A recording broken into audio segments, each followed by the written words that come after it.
Here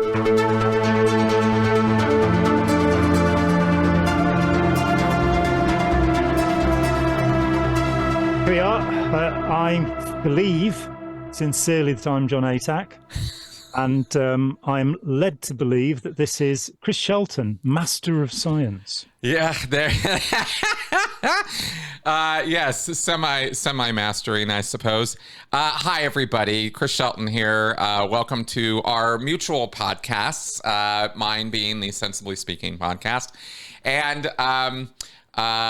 with a flourish and a bow, I welcome you all here. Pretty. So, hey, everybody. Excuse me. Whoa, good way to start. Yeah. So John and I were just talking a little bit beforehand about some stuff, some observations about, I don't know that we have to name names, but it is certainly interesting to be out of Scientology for 10 years, John, significantly longer, to watch 39 years. Yeah.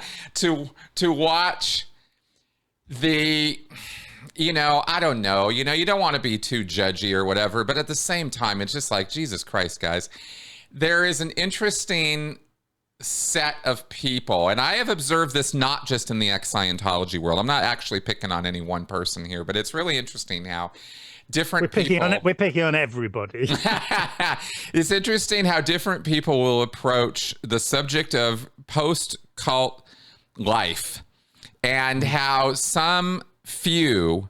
And again, not just in the ex-Scientology world, will dig in their heels and will absolutely, positively refuse to budge in their messaging. And so I ran, you run across some of these people when I first got out of Scientology 9-10 years ago, and got on social media, ran into certain folks, and were like, wow, these are guys who've been around for years, talking about Scientology, talking about the abuses. And you go, okay, good. Let's get on this train. Let's talk about this. Let's be a group of people. Maybe we can help each other. But over time, you start learning that there's some folks who aren't really about moving on, are not really about kind of, let's deal with this and heal from it. It's about just being mad and having targets to attack, and attacking and never really letting up.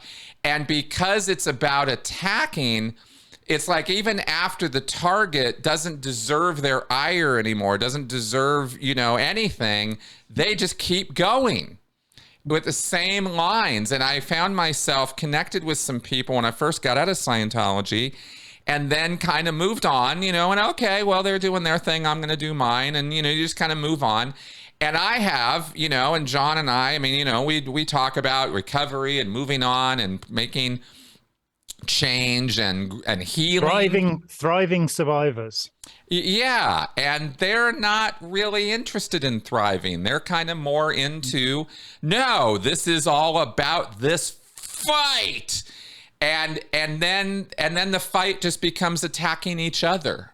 It becomes this sort of social drama of who's this week's enemy, who's this week's frenemy, and who's, this week's friend.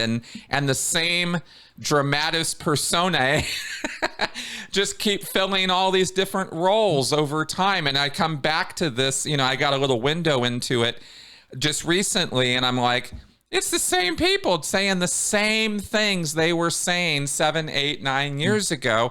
I'm not saying the same shit I was saying 7 or 8 or 9 years ago. And thank God, because some of the stuff I was saying 7 or 8 years ago was kind of ridiculous, So, and you live and you learn and you grow and you go, okay, yeah, let's be better than we were yesterday. And it's just remarkable how that doesn't happen universally. And I always feel it's a little bit of a shame, Yeah. And it's symptomatic of trauma. That where people have been traumatized, they will seek to traumatize others often. So, a proportion of abused children will go on to become abusers and feel that it's natural and normal behavior to be impolite, discourteous, and thoroughly nasty. Yeah. And I think of it as traumatic rage. So And you're right. I mean, looking at the, I spent a few years on the edge of the Jehovah's Witness ex-community, the apostates, as they call themselves. And I was horrified that it was so much of the communication was slagging off, forming into groups and attacking each other, rather than spending some time, more time focusing on alerting the public to the abuses of the Jehovah's Witnesses. And beyond that, understanding how they had remained involved, why they had remained involved, what it is in our psyches that attracts us and keeps us in such groups. I'm sure with the breaking up of the Latter-day Saints, Mormons, that the same thing is happening in that community, and it's tragic. I walked into it when I came back because back in the old days when there was just me and Jerry Armstrong and Larry Wallersheim and Bob Penny, before Exit counseled Vaughan and Stacey Young, imagine that long ago, and that was in 1993. But it was so much more peaceful, and my situation was ridiculous. I left Scientology because I absolutely believed in Ron Hubbard, and I absolutely did not believe in the people who were taking over. We didn't even know who they were. David Miscavige was first named publicly in 1983, shortly before I left, and he wasn't running it then. Hubbard was, in fact, still running it. I thought Hubbard was gone, and we'd got to save this stuff. And pretty soon, I was drenched with material about Hubbard's past, which proved beyond any reasonable doubt that he was a con man and a liar. Yep. And that was enough to bother me. And I then, that pretty soon led to me going, well, look, I can't estimate and analyze Scientology while I'm still inside it in my head. So I've got to put it down, and I'll take it back piecemeal and look at each principle one by one. So I've not adopted anything back in 39 years. I've never wanted to pick up the cans again. Every principle that seemed to have any value, as Hubbard says, you should look for the original source. And I did. And I wrote about them. There's a paper called Possible Origins for Dianetics and Scientology, which I think is a brilliant title. It's inspired. Russell Miller coming up with something like Barefaced Messiah. What a boring title. Oh, well, he got me there. But so the thing that astonished me was that I could, I remember, I'll say who it was. It was Vicky Ballard, who I liked. She was a friend. And she'd been the commanding officer of the St. Hill Foundation. And she was still absolutely hooked on this stuff. She later kind of turned state's evidence and went to the newspapers and told them things. But at this time, she was absolutely convinced, and she couldn't understand why I'd sort of gone, I don't want to do this anymore. I'll help you guys. I'll protect you from the mother cult. But I want to know how this worked. I want to know the history. I want to know the biography of Hubbard.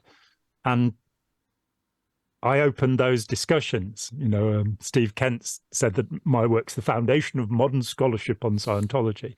I mean, I'd look back to Roy Wallace before me and a few other people, but nobody had written a history of Scientology. Nobody has really added to it that much. Tony Ortega's done good work. Chris Owens has done good work. But the overview history, let's sell these people a piece of blue sky, remains. And its imitator, Inside Scientology, by Janet Reitman, of course, who admits in her reference notes that I'm where she got it all. First modern objective history of Scientology, as she called it. But I found myself in this conversation with Vicky Ballard where I'm saying, look, in 1965, in my philosophy, we find that he's crippled and blinded with physical injuries to hip and back and injured optic nerves at the end of World War II. And yet here in Communication and Isness, the Professional Auditors Bulletin from the 1950s, we find him saying on July the 25th, 1945, I was feeling sorry for myself because I'd not qualified to be sent overseas. His time at the Princeton School of Military Government coming before that. And so I went down to Hollywood and got myself in a fight with 3 petty officers. And I sort of said to him, see, there's a bit of, without going into his various other accounts, where, for example, in Look magazine in 1950, where he said he had no war wounds or anything of the type. But how was it that from July the 25th to August the 14th, and the end of the war, he'd become crippled and blinded, because it certainly wasn't in combat. And how was he able, if he was crippled and blinded at the time, to overcome his injured optic nerves and beat up 3 petty officers? Now, there are apologists out there still who try to rationalize this and make some sense of it. But Vicky Ballard was immediate. She said he had 2 bodies. And I hadn't thought of that. I thought that's quite clever. And then I said to her, look, he wasn't wounded in combat. He never saw combat in World War II. I've read, his entire Navy file, all 800 pages of it. And there is no combat, unless you consider him shelling an uninhabited island off the Mexican coast. That's right. That's right. Los Coronados. Or his 55-hour battle with a magnetic deposit off Cape Lookout in Oregon. Yep. But I said to her, there's no combat. And she said, oh, yes, he did see combat. And I said, how do you know? And she said, I was with him in my last life. Now, it shocked me enough not to say, well, can you name any of the crew members? Can you name the ships? Can you tell us where this happened? It was just, and there was the problem right there. How can you make somebody see sense? You can lead a horse to water, but you can't make it drink. And you can lead a man to slaughter, but you can't make him think. And that became the conundrum for me. That became, so this is 1984 sometime. How do you solve that problem? And I spent, the next many years, certainly up until 91, trying to work out the history, the biography, because it's relevant to know what he actually did based upon what he actually said.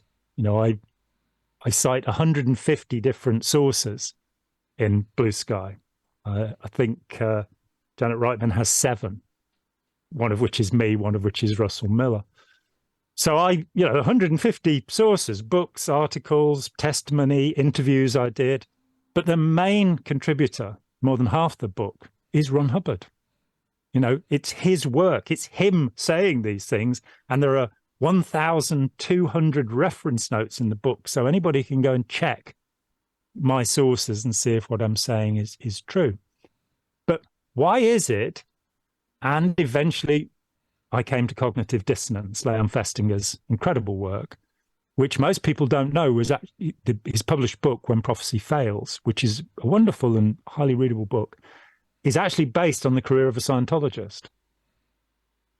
So he was studying a woman who was a trance medium, but was also a Scientologist. So she had a live-in Scientology auditor looking after her while she was channeling, I think he's called Santananda, from another planet. And he says, right, you've got to get all the followers to the hilltop because the world's going to end. And we need the mothership to come and rescue you great people, the 20 or so of you. And Festinger had already infiltrated 2 people into her group. You could do things like that back in the 50s. Ethical committees didn't stop you.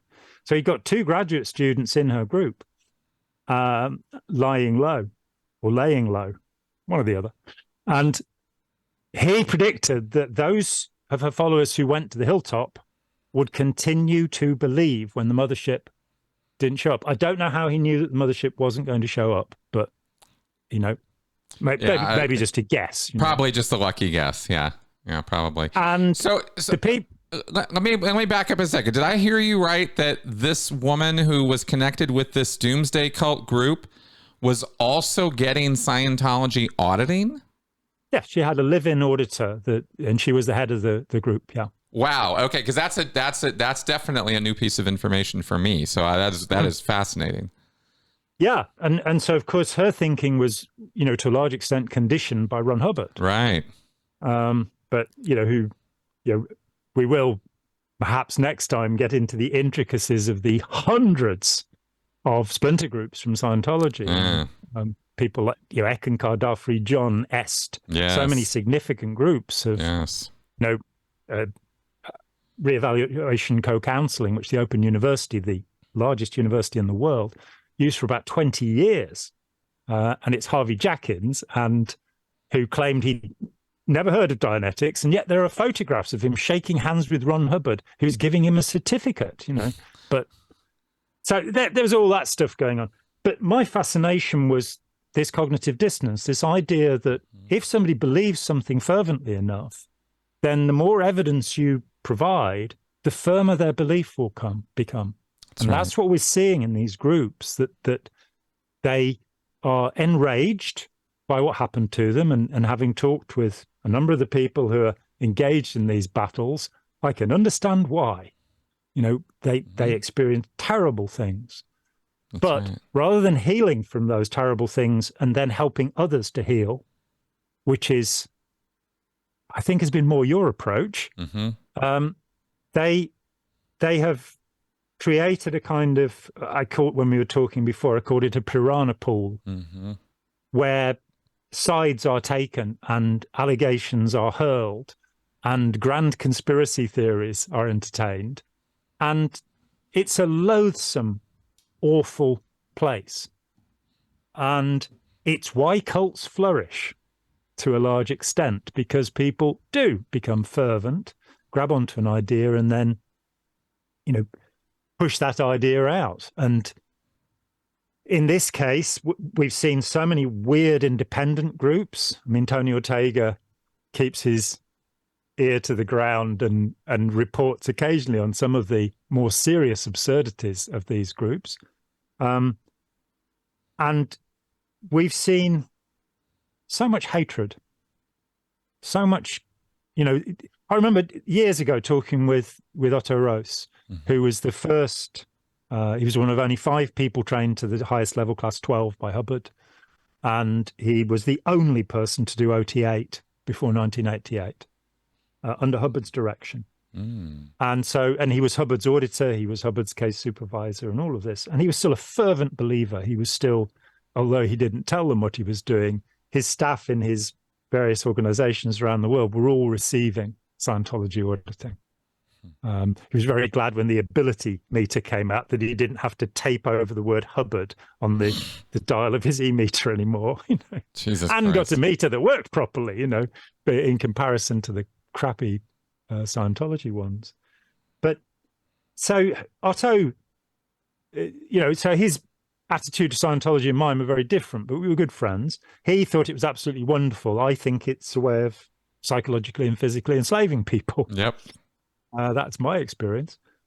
And he said the bad thing about Scientology, having worked with Hubbard very closely for about 8 years, he said the bad thing about Scientology is it erodes compassion. And you go, once you've done that, are there any good things? Because if you've done that to a human being, what have you got? A narcissist, a sociopath, Yeah. And I think that is what tends to happen, that people become abusive, authoritarian, bullying, and then they leave, and that's all still going on in their heads. And they need, the meta psychologists, and I gave them their name. That's one of the many achievements of my life, was that I suggested to Sarge Gabodi that he call his organization Meta Psychology, using Freud's term. I just opened a book in his library, and there was the word. It's no deep thinking. But I think they still call it traumatic incident reduction. And what we're seeing instead is traumatized people production. We're seeing, these people who have tremendous compassion and even sympathy, that outlawed emotion in Scientology. I don't think it is actually an emotion as such, but I have tremendous sympathy for people who've been involved with Scientology. But come on, guys, stop bickering and do something good in the world for a change. I know, right? And finally, Benjamin Franklin said, we either hang together or we hang separately. And while, as Aaron Smith Levin points out, excuse me, when I talk with him, he was like, well, what are they going to do to you? And it's like, you want to hear what they do to you? I had 16 years solid of harassment from this group on a daily basis, 10 lawsuits, private detectives, 4 people in my personal circle who were reporting on me, and had, all of this, two break-ins, people stealing stuff from me. What can they do to you? With a couple of $1 billion, they can do quite a lot to you. That's right. And Aaron's perspective was different because now there are, we mentioned the late and somewhat eccentric Arnie Lerma in our preludium conversation. Yeah. And Arnie, when asked for a puff for my book, said, before the internet and safety in numbers, there was Jon Atack. And now there are thousands, literally thousands of people speaking out against Scientology, which is great. But I support what you're doing, which is to analyze and understand this problem and help people who've been affected by it and understand the broader connotation of authoritarianism. Hearing people snarking about their time in Scientology and telling the same story that they told me 10 years ago, 20 years ago, they've not healed. They've not healed. And that's an awful thing. Exactly. And I think I could not agree with you more about that. And I look at it from my perspective of, I talk an awful lot about emotional needs. That's a very important framing for me to understand psychologically what's going on with people, because it's not just about critical thinking and coming to, some conclusions or some ideas, about this leads me to think that maybe some people, are going to cloak themselves in that cognitive dissonance, and it's so comfortable, it's so appealing for them. It provides such answers or security or comfort to them for whatever reason that they just can't let it go. They just can't let it go, even though they're angry and on tirades all the time and seem to be these little hate monsters.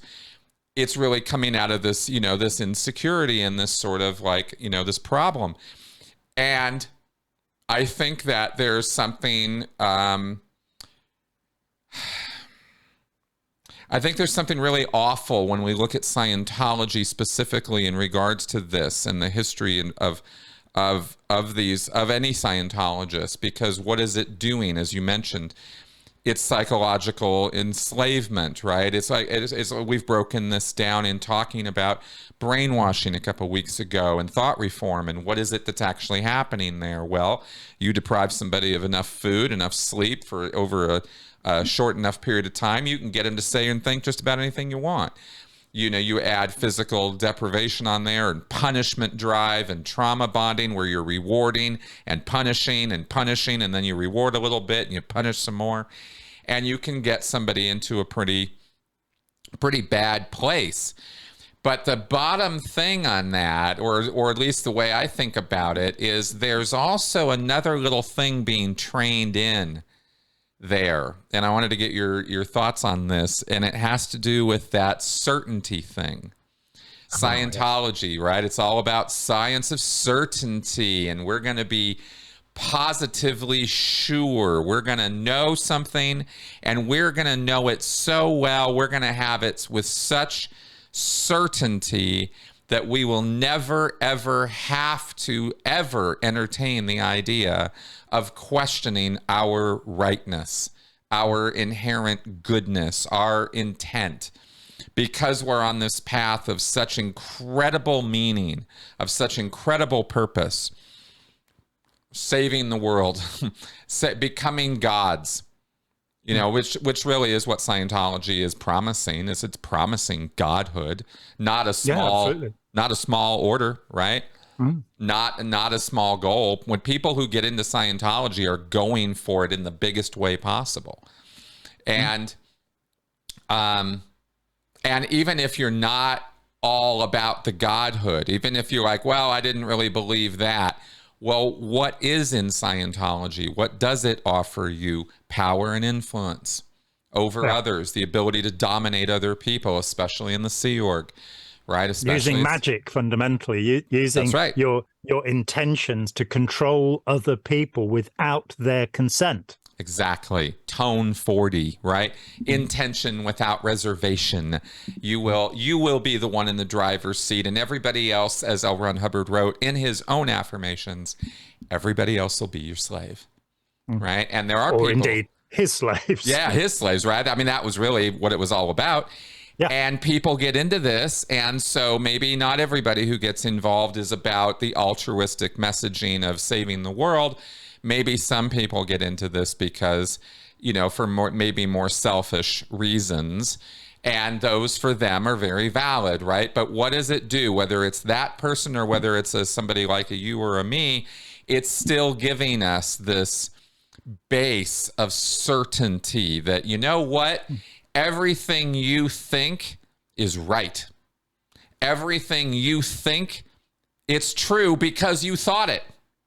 What's true for you is true. Right, exactly. It's building on that base, right? And it's building it through psychological manipulation, through propaganda techniques, through thought reform. I mean, all the different stuff, but it's building this sort of foundation of certainty, unreasonable certainty. But not in the L. Ron Hubbard redefinition of the term unreasonable. No, not that definition.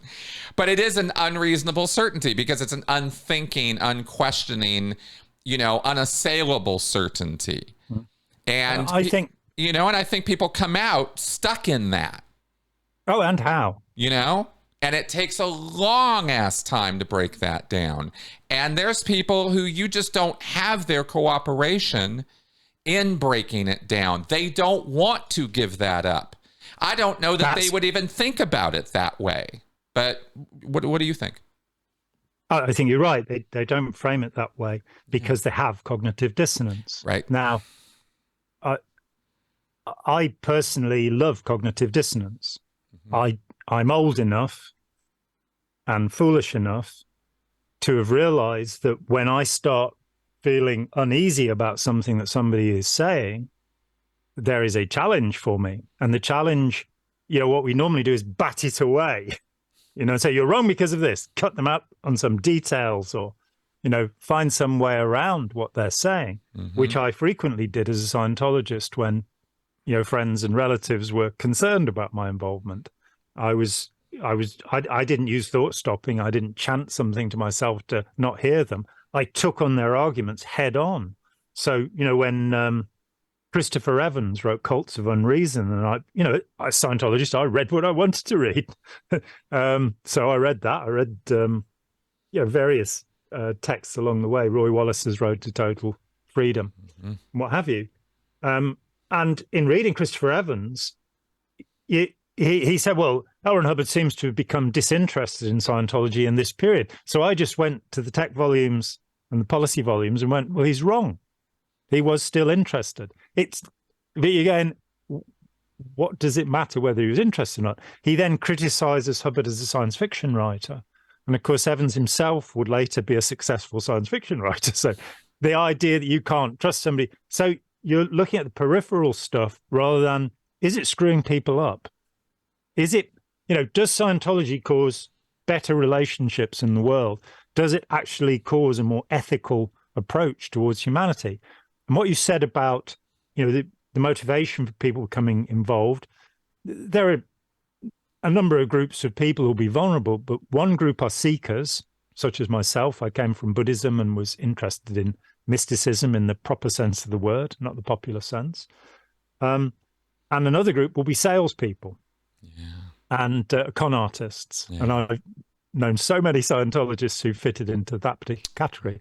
But we come to it. I was, I think, a reasonably compassionate human being when I arrived. And what will then happen is, even if you do have the best motivation and you're not seeking to be a god so you can blow up your enemies or the people who've annoyed you, but you're doing it for the good of mankind, it will erode compassion. Yes. You'll have no sympathy towards people. You'll fundamentally become a hardcore Republican. You'll become somebody who thinks that everything that happens to you is your own responsibility and that you've got to look after it. The state and anybody else shouldn't be involved. There should be no welfare. Exactly.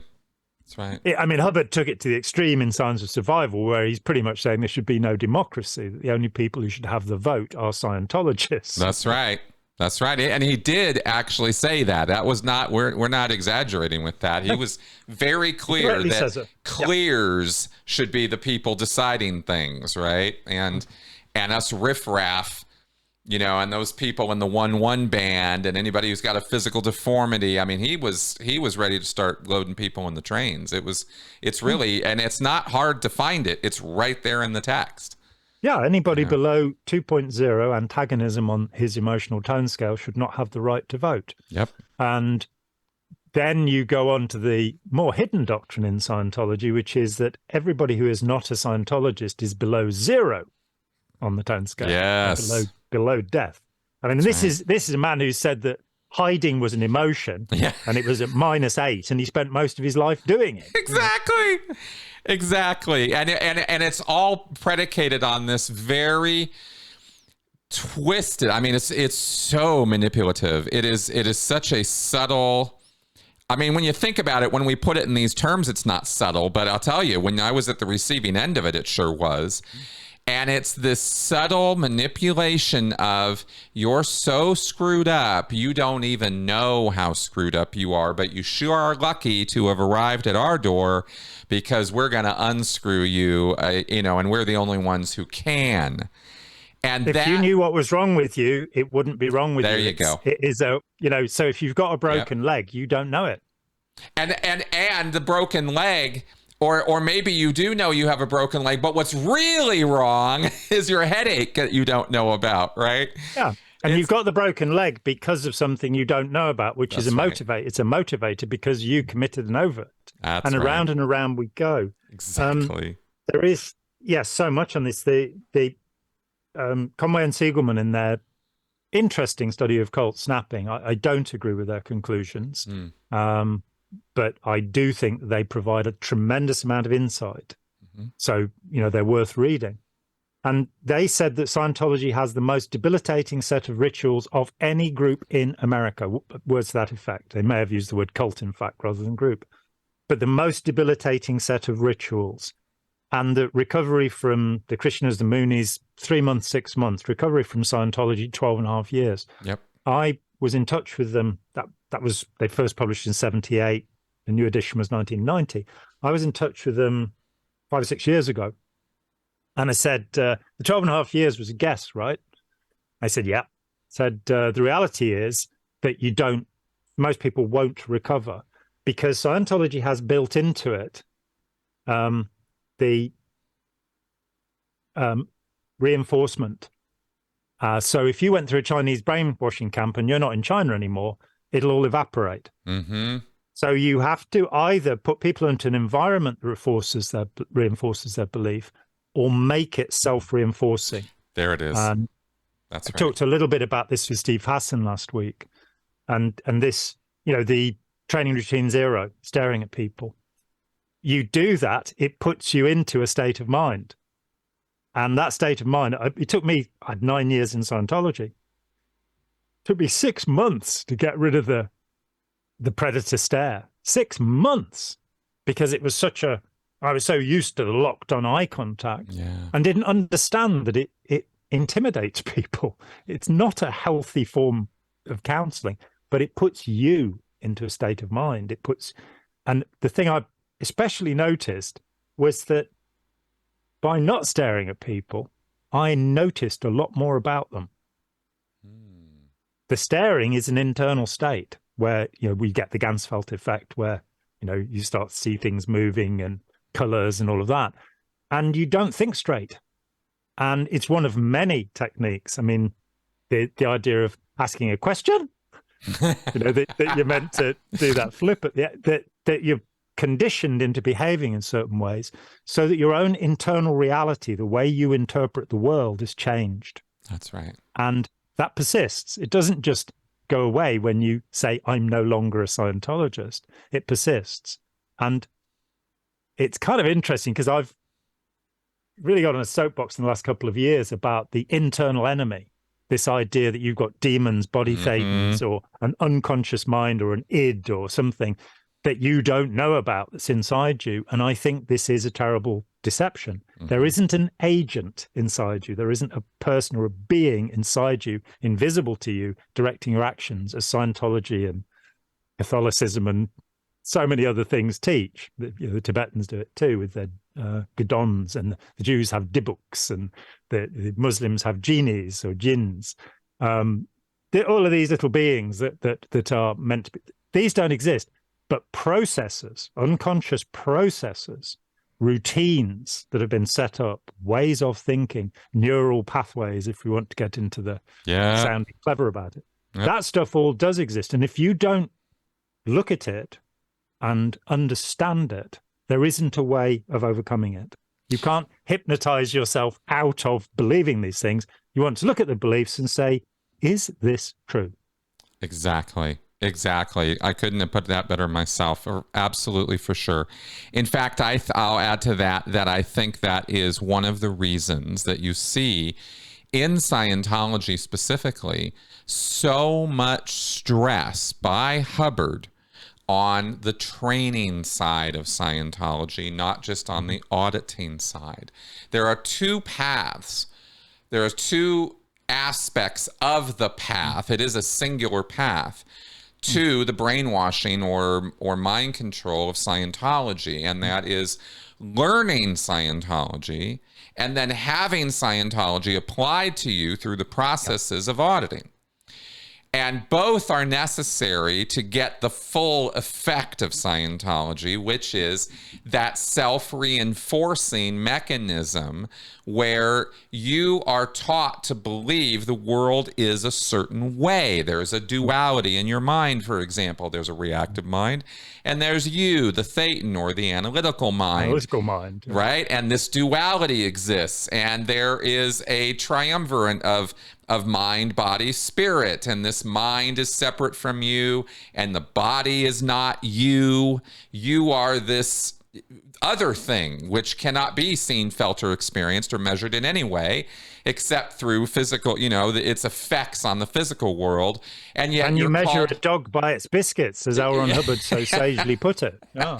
Yeah, you're basically called upon to have faith in this concept. And it's a fundamental axiom one.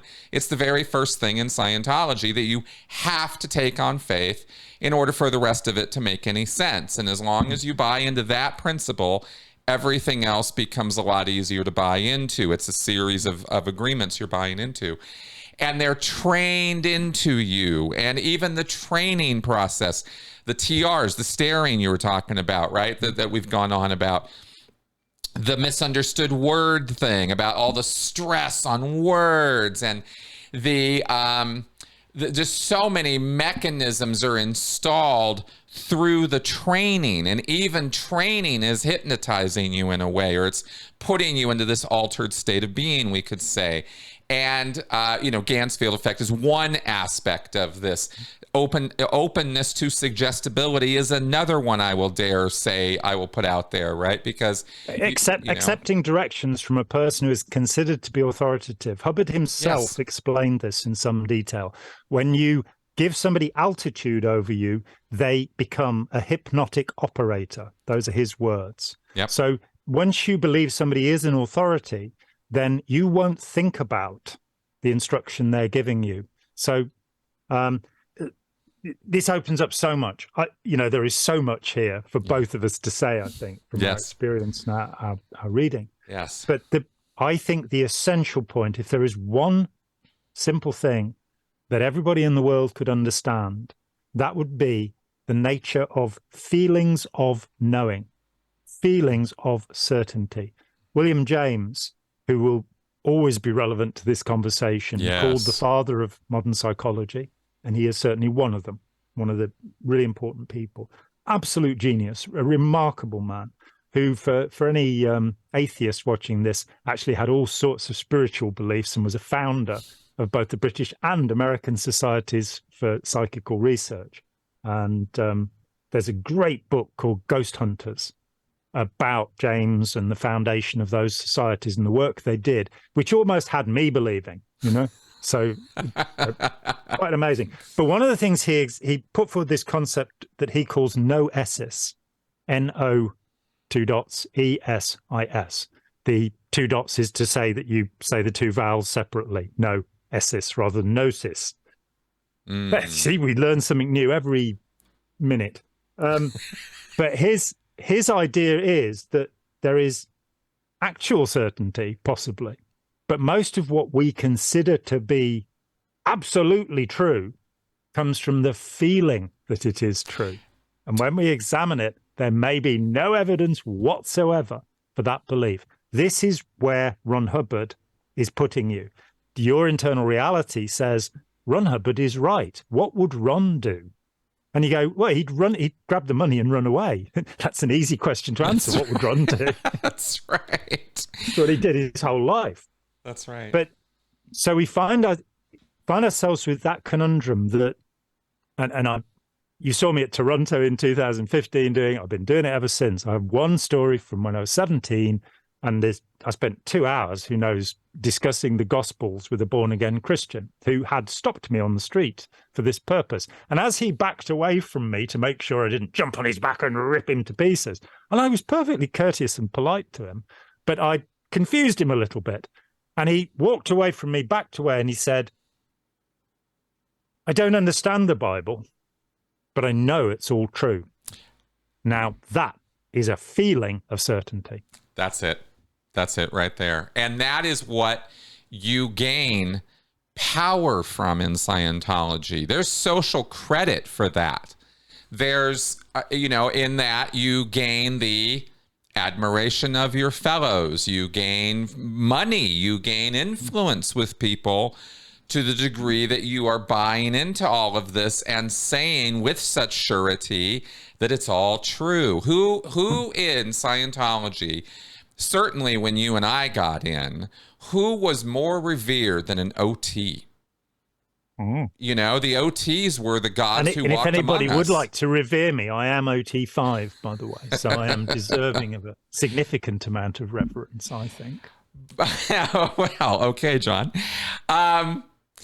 But isn't it interesting how you can switch that culturally within Scientology, and yet the same emotions are still at play? Because now OTs are still highly regarded. Auditors are almost completely disregarded in today's Scientology culture. They used to be also considered gods walking amongst us, right? Especially the class 8s. If you were a class 12, you were like, there were a handful of those. I never even met. I met like one or two. 56 of them. Yeah, in all the years I was in Scientology, I met like one or two. But now it's all about financial status, right? Oh, who's contributed the most, right? Now those are the gods who walk amongst us in the Scientology world. The Duggins and the Grant Cardones and the Michael Chans and these guys who are revered for their ability to make money. It's all just raw money now. Yeah, but money is the measure of spirituality and goodness, isn't it, Chris? Well, that's what they'll tell you.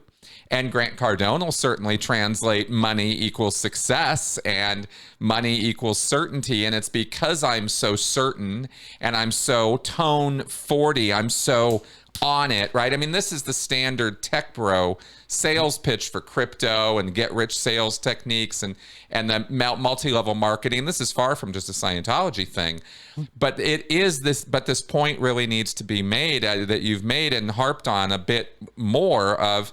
It's an emotional place. It's not a knowledge place. That's surety, that's certainty. It's empowering.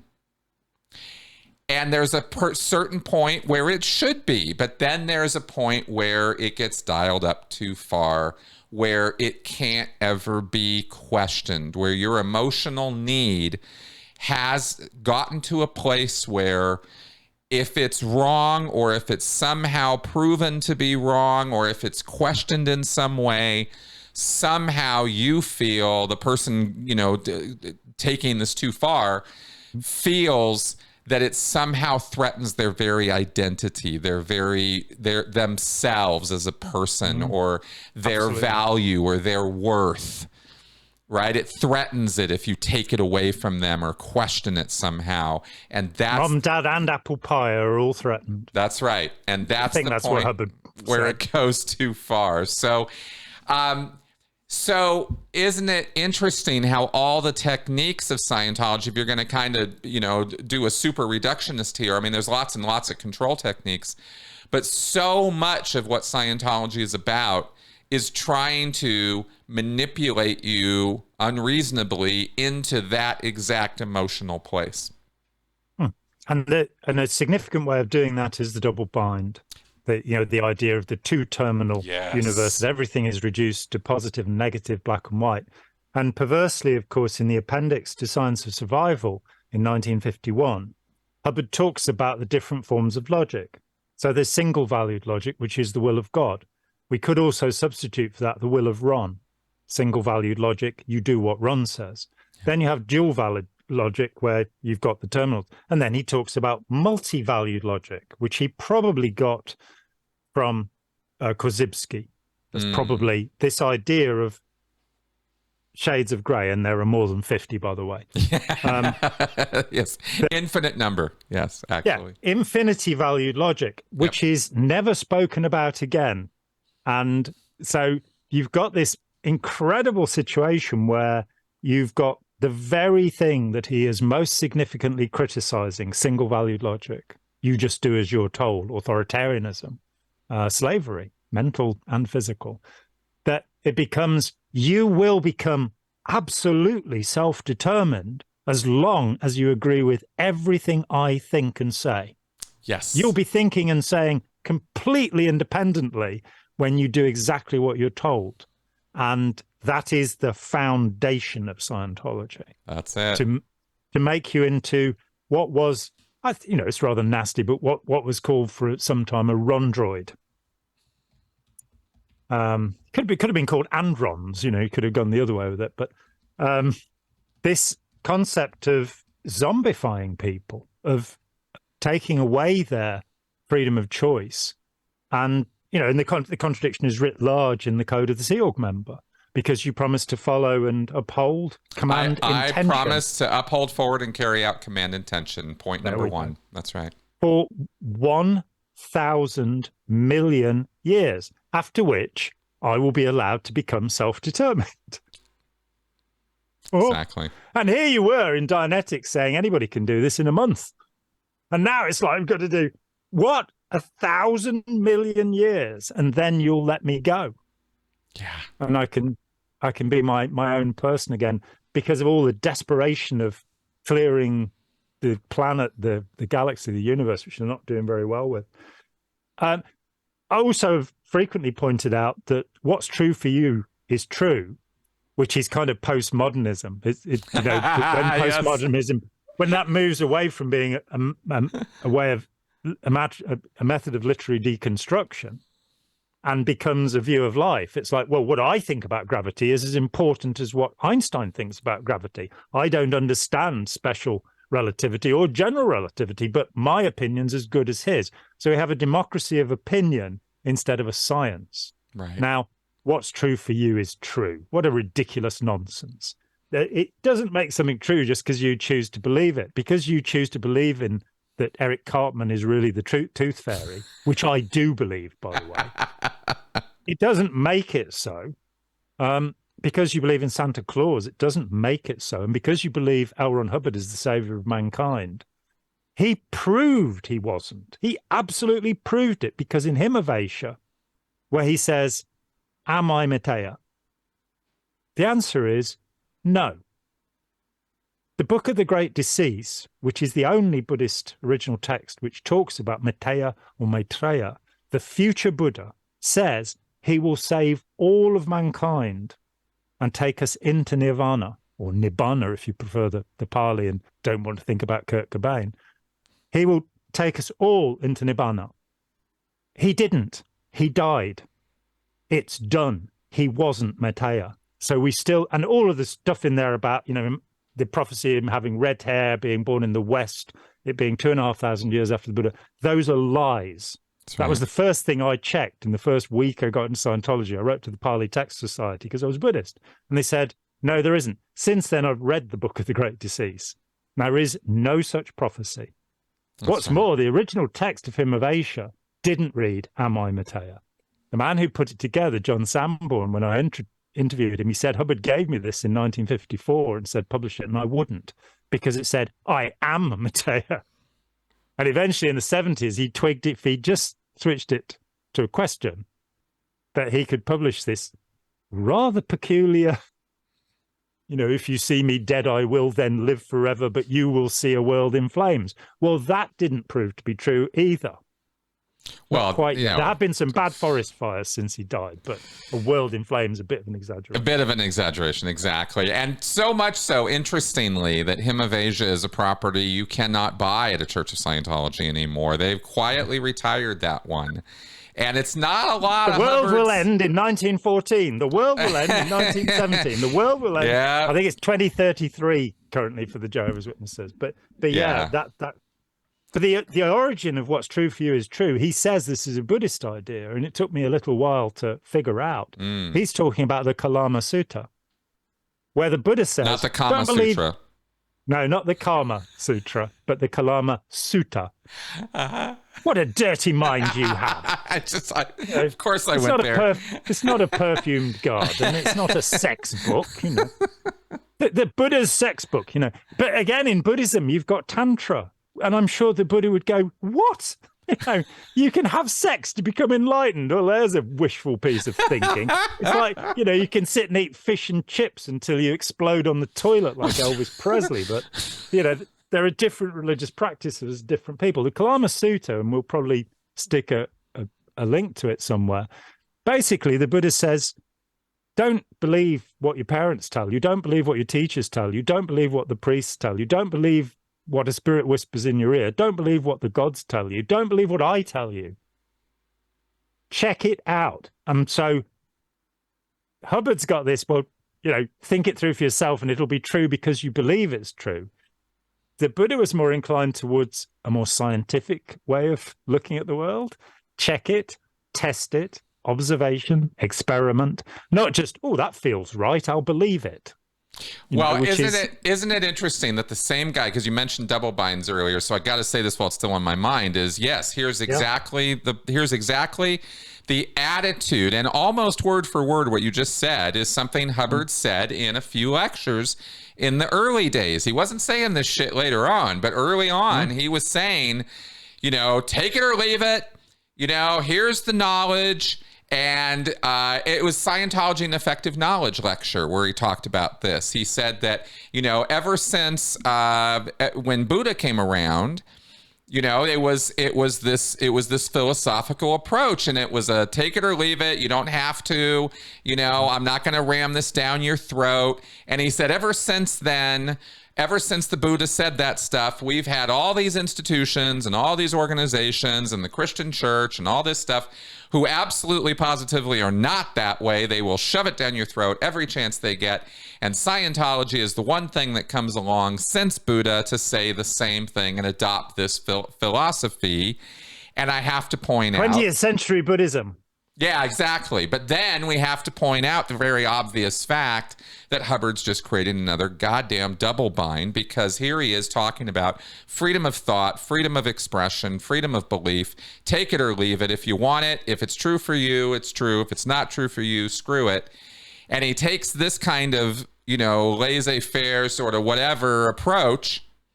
And then he contrasts that with the definition of ethics. The purpose of ethics is to remove any counter intention from the environment. And once that's accomplished, to remove any other intentionness from the environment.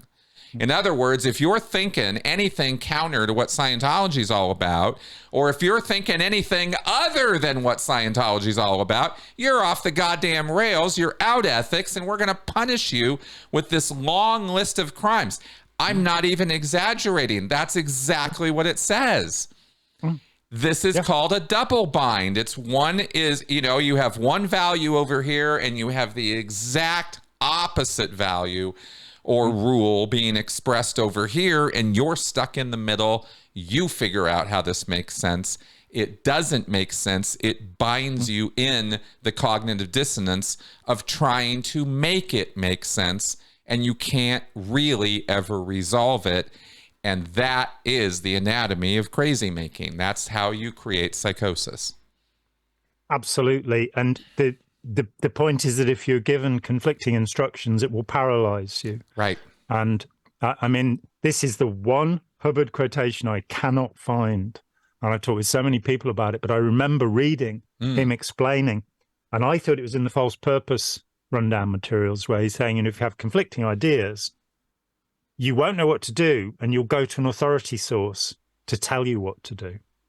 So, and that in Scientology is fundamental. The conflict with Buddhism and the proof, absolute, that Scientology is not a form of Buddhism appears, as far as I know, in only one paragraph. And that paragraph is Route 2, Process 47. Certainty. R247? Yeah. So, sorry, it's called separateness. And it's in The Creation of Human Ability. And he says that this is the process that proves that we are not a single mass of theta, but that we are individuals. Now, the fundamental principle upon which all of Buddhism, even if you're like me and you don't, you think that Mahayana and Theravada are not the same thing at all. Mahayana is not a form of Buddhism. I don't care what people say. It's not what the Buddha taught. But putting that aside, we can talk about that some other time. The fundamental principle, the enlightenment that leads you to nirvana, is the realization of anatta, which is there is no self. Hubbard is asserting in R247 there is a self. So it isn't Buddhism. It isn't about the dissolution of the self. In fact, it's about the elevation of the self. The godhood. It's about the godhood. Creating narcissists and sociopaths. Yeah. So, yeah. Ugh.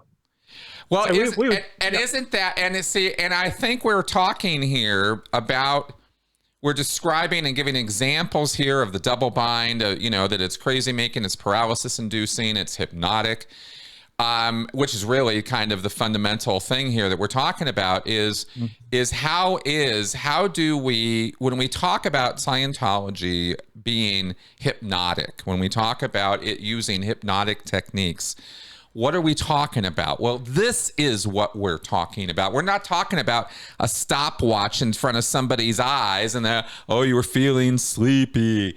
That is not the kind of hypnotic induction we're talking about in Scientology. Nope. We're talking about this kind of thing, because you're trying to create a state of mind where a person is suggestible, where they are manipulatable. And if you throw this kind of crap at people, you get them all stirred up in a cognitive dissonant state, then you are to that degree controlling them. You're manipulating them, and you're planting. You're directing their thoughts, right?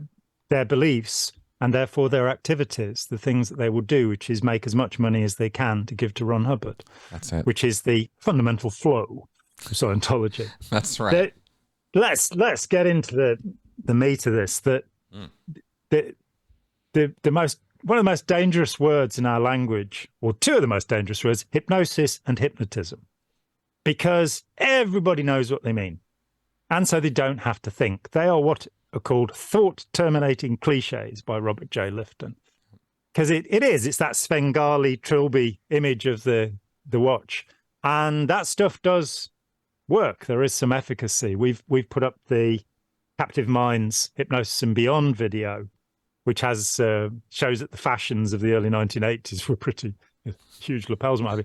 But it's got some very interesting material in it showing what stage hypnosis or deep trance hypnosis is. Everybody's an orchestra, everybody's a chicken, this kind of stuff. And that does exist. There are a percentage of people who will respond immediately. Hypnotists, stage hypnotists, you'll often see this. They'll check for somebody's susceptibility. That's right. And once they've sorted the person out who can be put into this state of mind, which I think people wrongly call trance, they will usually just touch them here and away they will go. Faith healers do it, speaking of stage hypnotists. But what do we actually mean by this thing? That the word hypnosis was devised by a man called James Braid, who was a Scottish doctor in the 1840s, I think, somewhere around there. It's not that it hadn't been done. The Hindu traditions and the Muslim traditions have practices, and the Buddhist traditions have practices that we would call hypnotherapy that go back centuries. But it only seemed to erupt in the West when Anton Mesmer came along and told people about animal magnetism, you know, this magnetic stuff that you could get people to do these crazy things. We've already mentioned Benjamin Franklin. He was on the committee that found Mesmer to be a fraud, which was unfortunate because, in fact, Mesmer had touched on something that would become very interesting. Braid comes along and looks at this, and he calls it hypnosis. And hypnos means sleep. He thought it was a sleep state. It isn't. We now have neural imaging that shows that in the states that we would call hypnotic, that people would call trance, quite different things are going on in the brain from what happens during sleep, and quite different things from what happens in other states. So let me put forward, I think I disagree with everybody on this topic.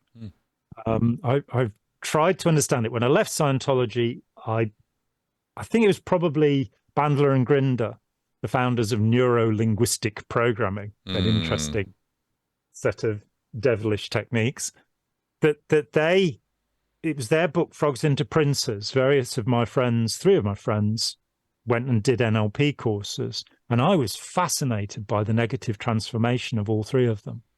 And it was no doubt there were people I knew, and doing those courses was harmful to them.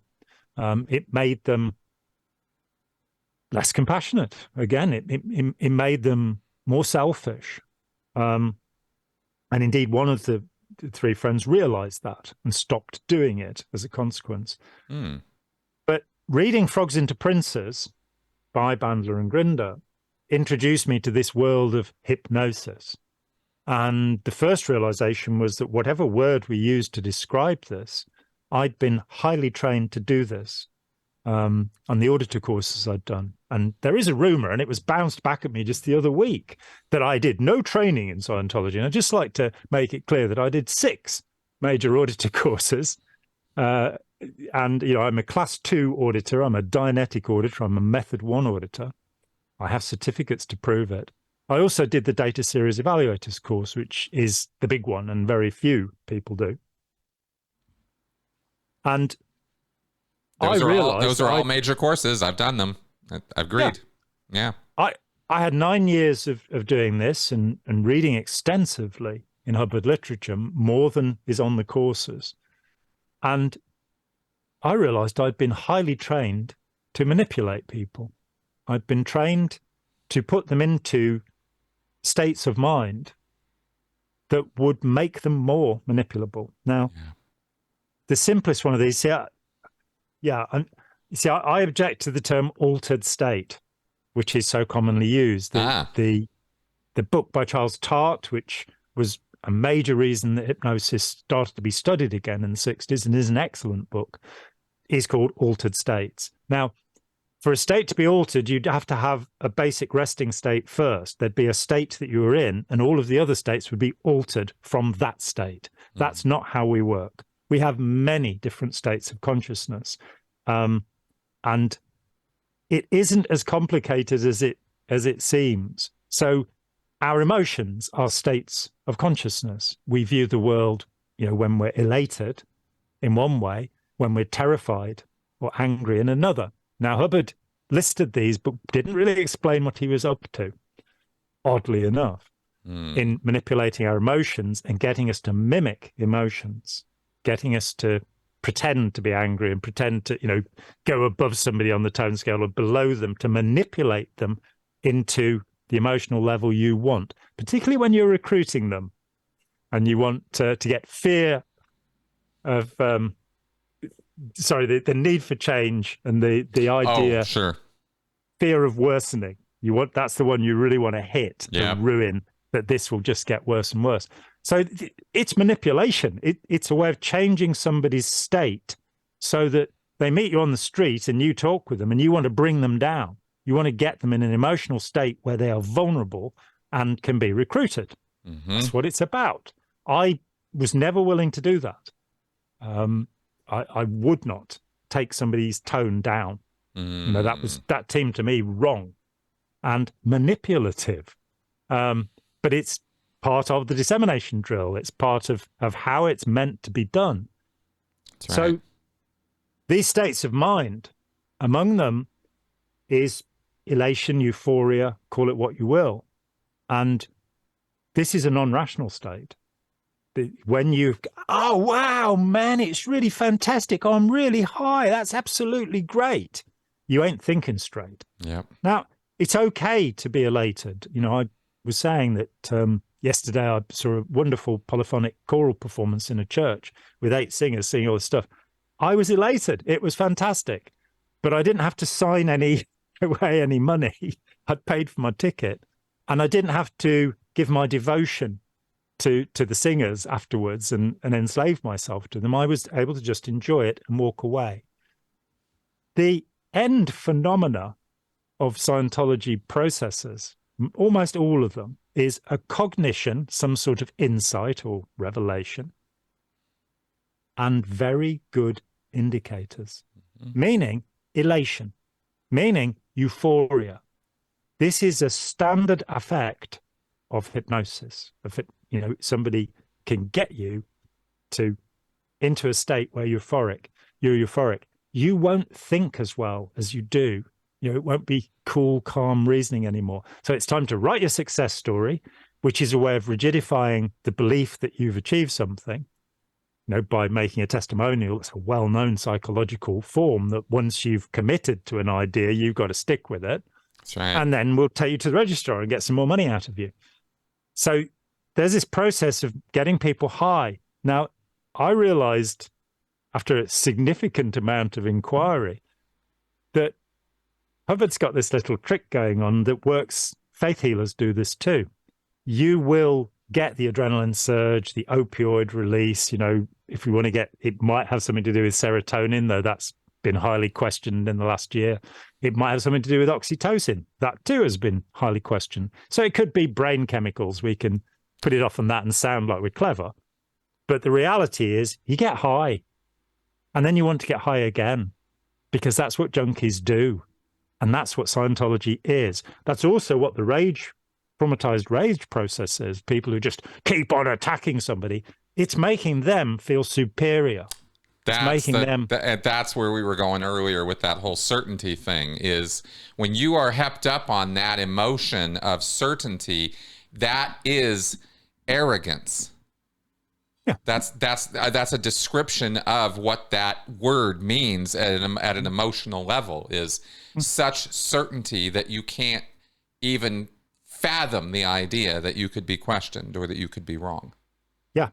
You know? Absolutely. And this becomes self-righteousness. Right. I'm all for the idea of righteousness. That's right. That's right. And you can try to fight back against that when somebody's in that headspace, right? It's hard. It's hard to engage with somebody in that headspace. Whether it's a rage-filled or an awe-filled, it's still that emotional center of, no, there is nothing about what I'm thinking right now that could possibly be wrong.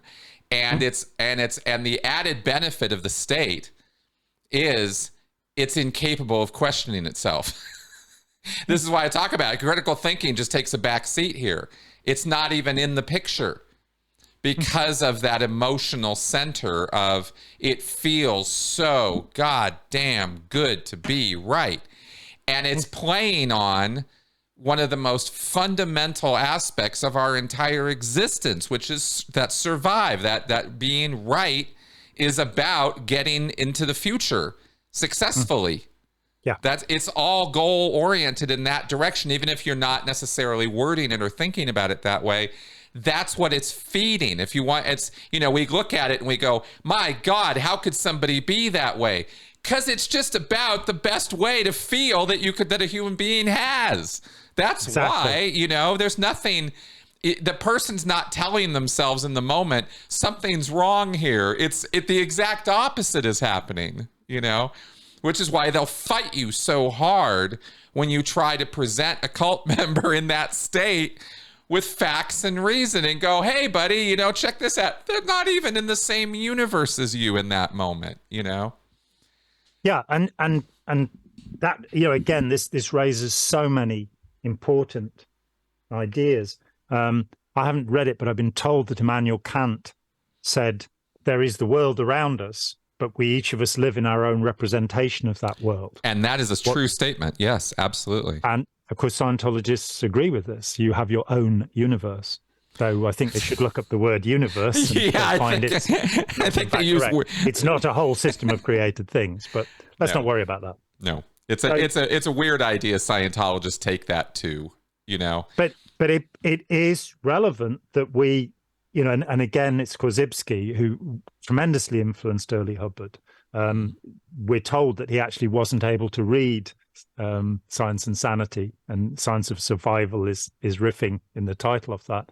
And so it was explained to him by A. Van Vogt, the brilliant science fiction writer who gave up writing for the rest of his life to practice Dianetics. I was in touch with him in the 1980s.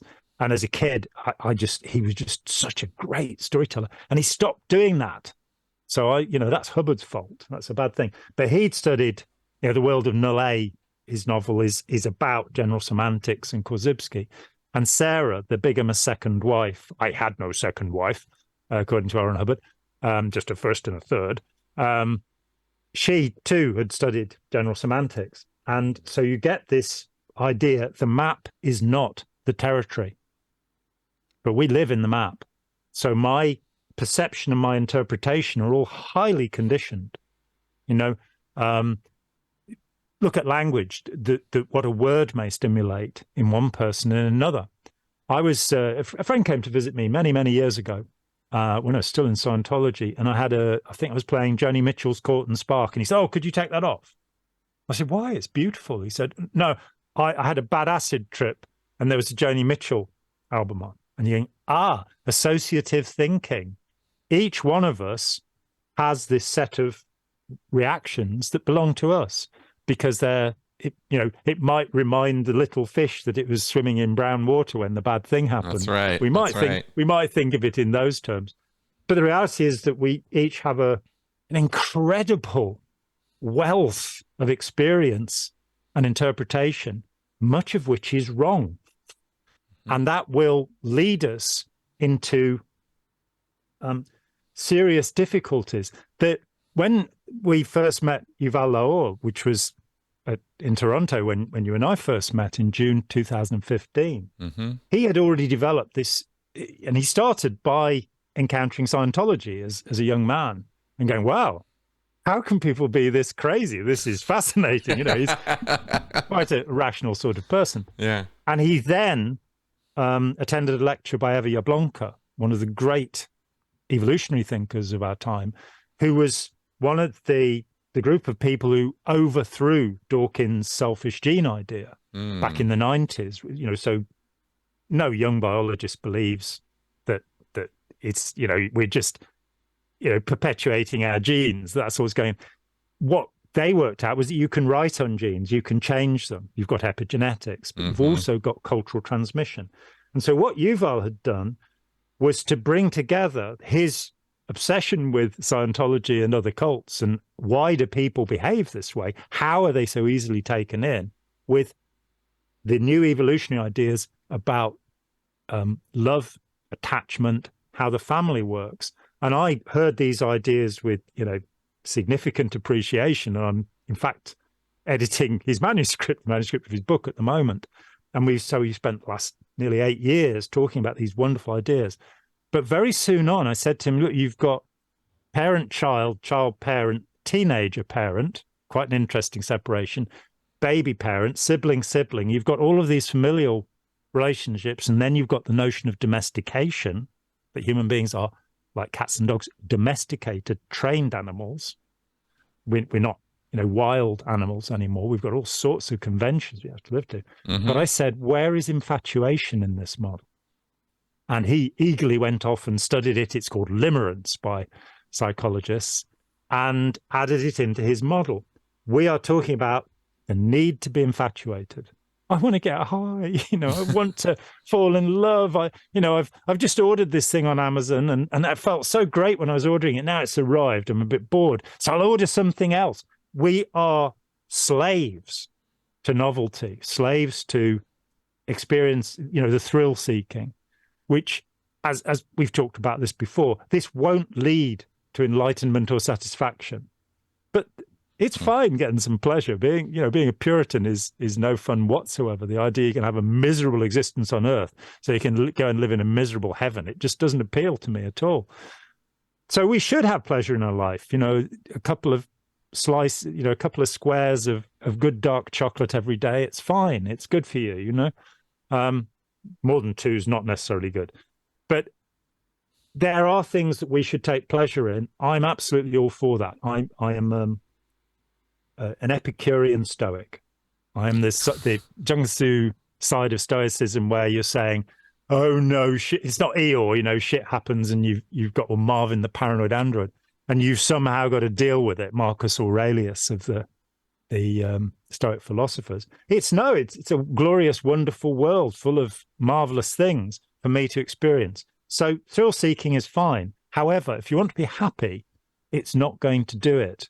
Earning a huge amount of money is not going to make you happy. It's not going to have any, once you're economically safe, it's not going to make any difference at all, other than you being able to say, I've got a new car, which is not really much of a satisfaction in terms of self-esteem or what have you. Yeah.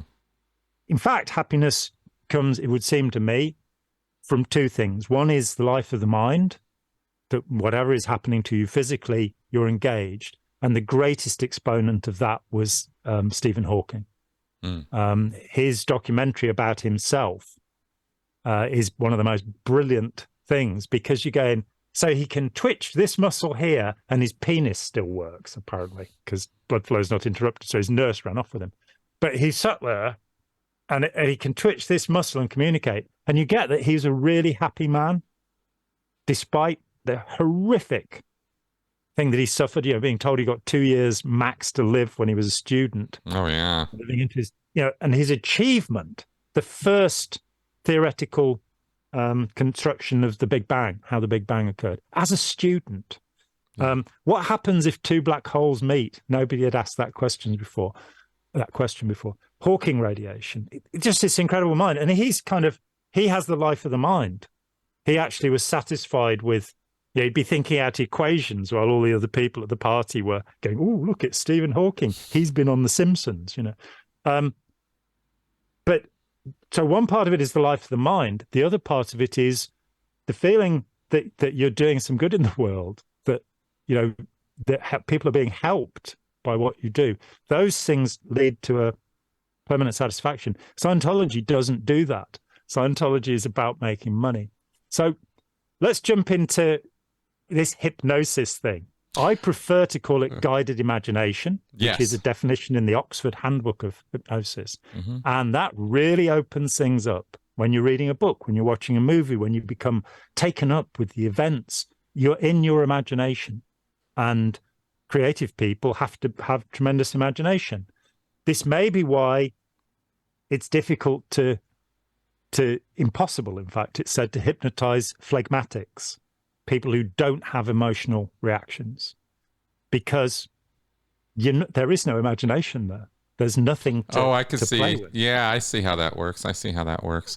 I would, let me throw this out there just as initial thought on this, right? Because you say, okay, well, we don't have, you don't like the word trance or altered state. And I think, and I've used those terms, and the reason I've used them is to describe that we're not talking about a condition which most people think of as their normal state.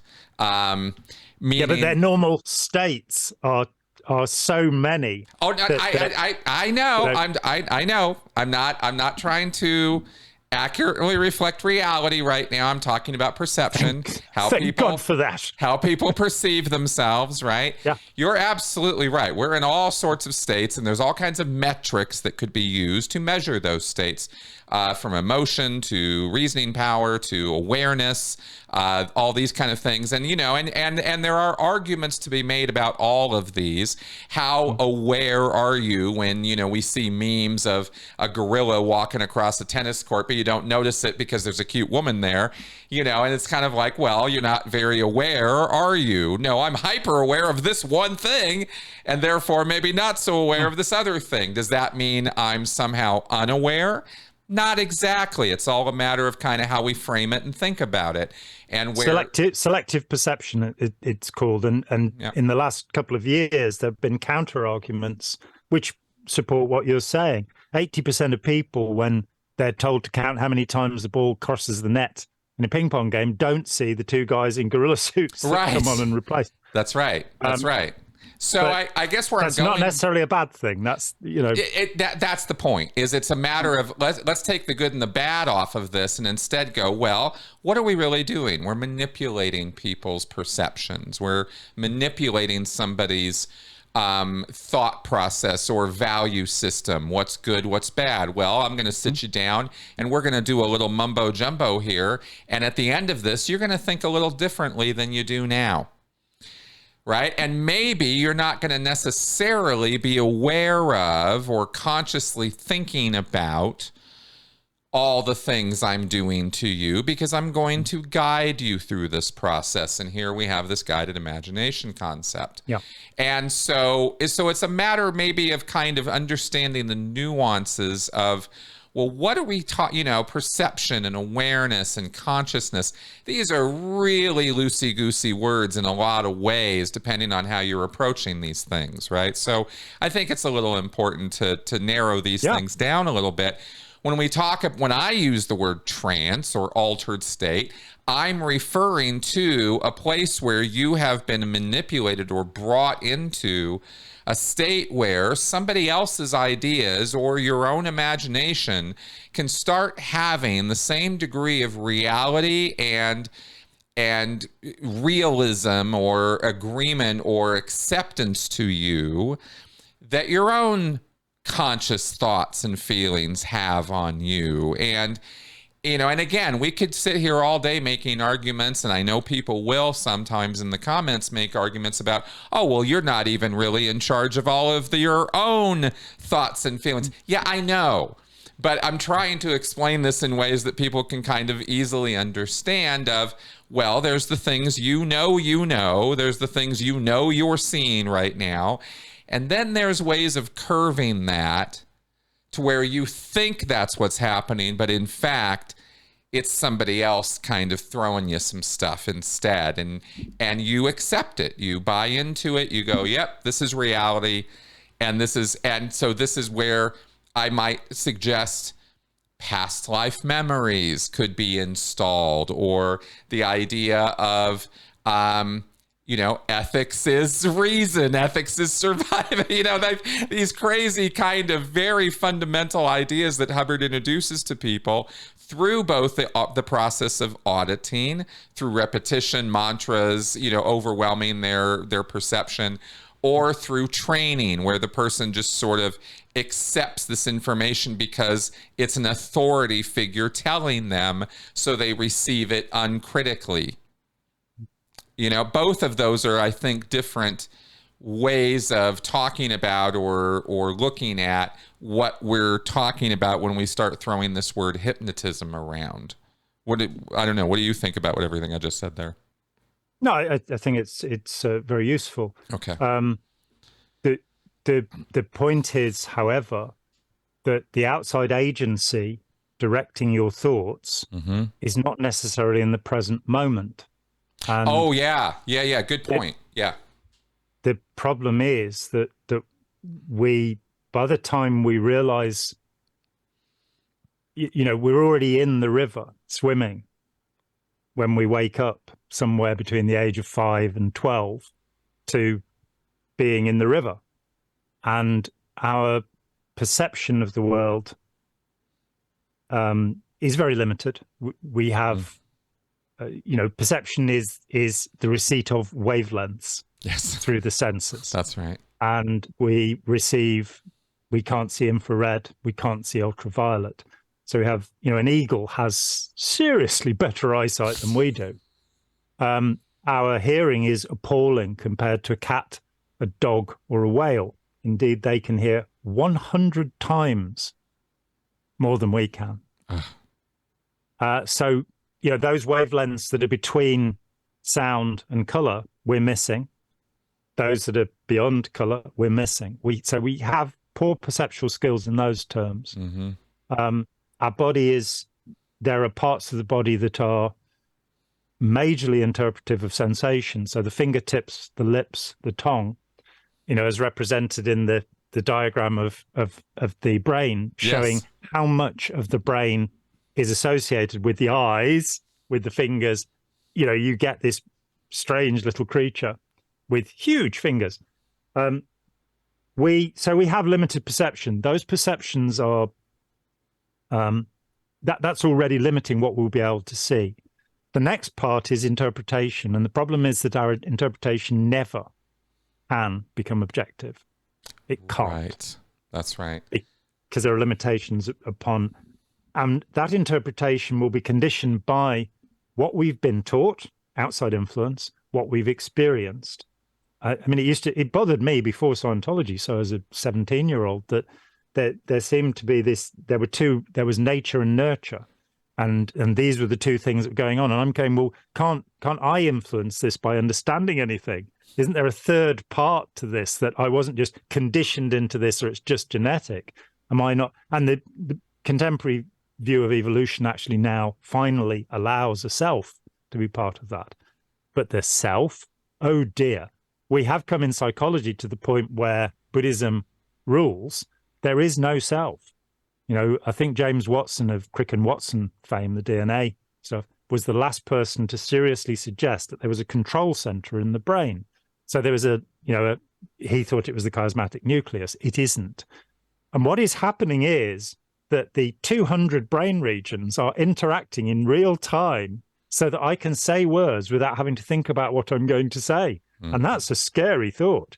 So very much of the process inside us is automatic. And it can be hijacked. That's right. We don't have an unconscious mind. I think that's nonsense. But we do have unconscious processes, and we can.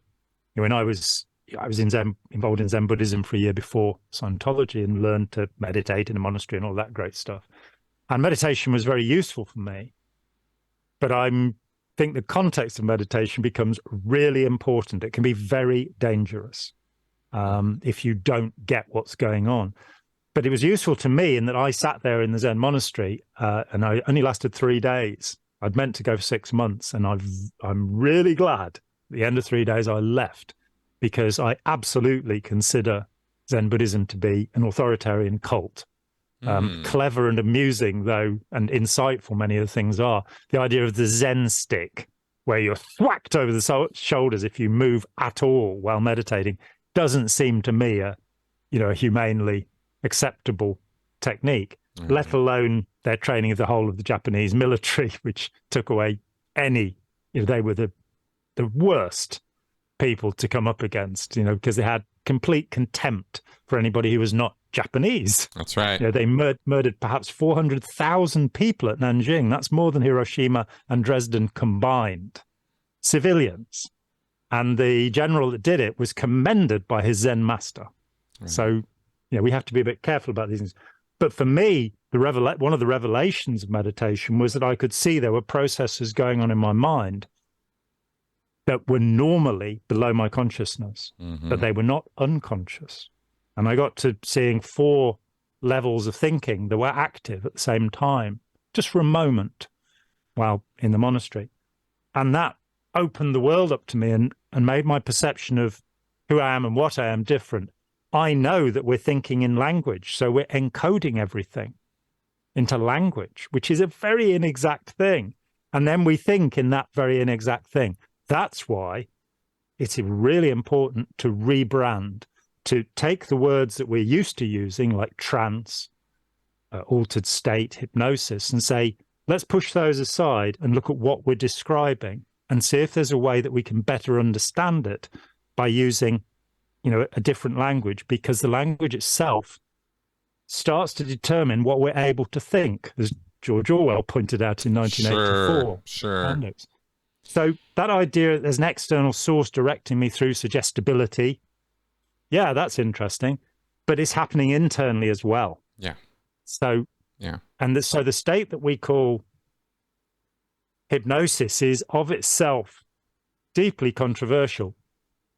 I have sought to teach people in the last 40 years, as I have found out about these things, to think about what's happening so that rather than hypnotizing them and getting them to change something, they can understand that we're all in a hypnotic state all the time.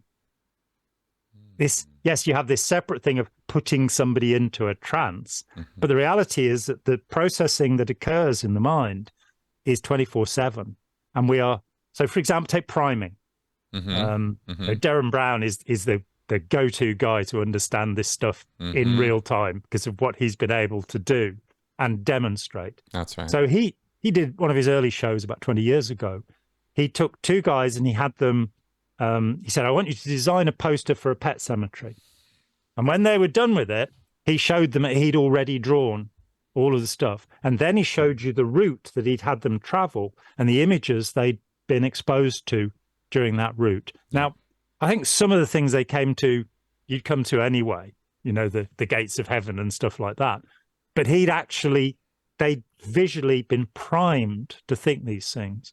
We don't necessarily realize. And let's be clear for the audience. What we're literally talking about is putting photos or drawings or pictures in their environment without them being aware of it. Stuff in the hallway outside their office, stuff that they would see on a billboard, something they would see on a sign walking in the building. Words and concepts and colors and ideas that he was creating in their environment on purpose without them knowing about it, that were going to influence their thinking. And then he presents a scenario and they go right to where he wanted them to go because of that priming. That's what we're talking about here. Exactly. I mean, the most devastating demonstration, and it's about 10 minutes, is him with the actor Simon Pegg. And he has had Pegg write down what he wants as a gift on a little bit of paper and put it in a sealed envelope sometime before the show. And they then have the show, and he said, well, I'm going to work out what it is you want by having this conversation with you. And at the end of the conversation, he says, so what was it that you wrote down that you wanted? And he said, a red BMX bike. And there in the studio, in a box, is a red BMX bike. He then says, open the envelope. And he pulls the envelope out. And he said, what does it say? He says, it says a leather jacket. And he then, and this is very rare, he shows you the priming that he's gone through.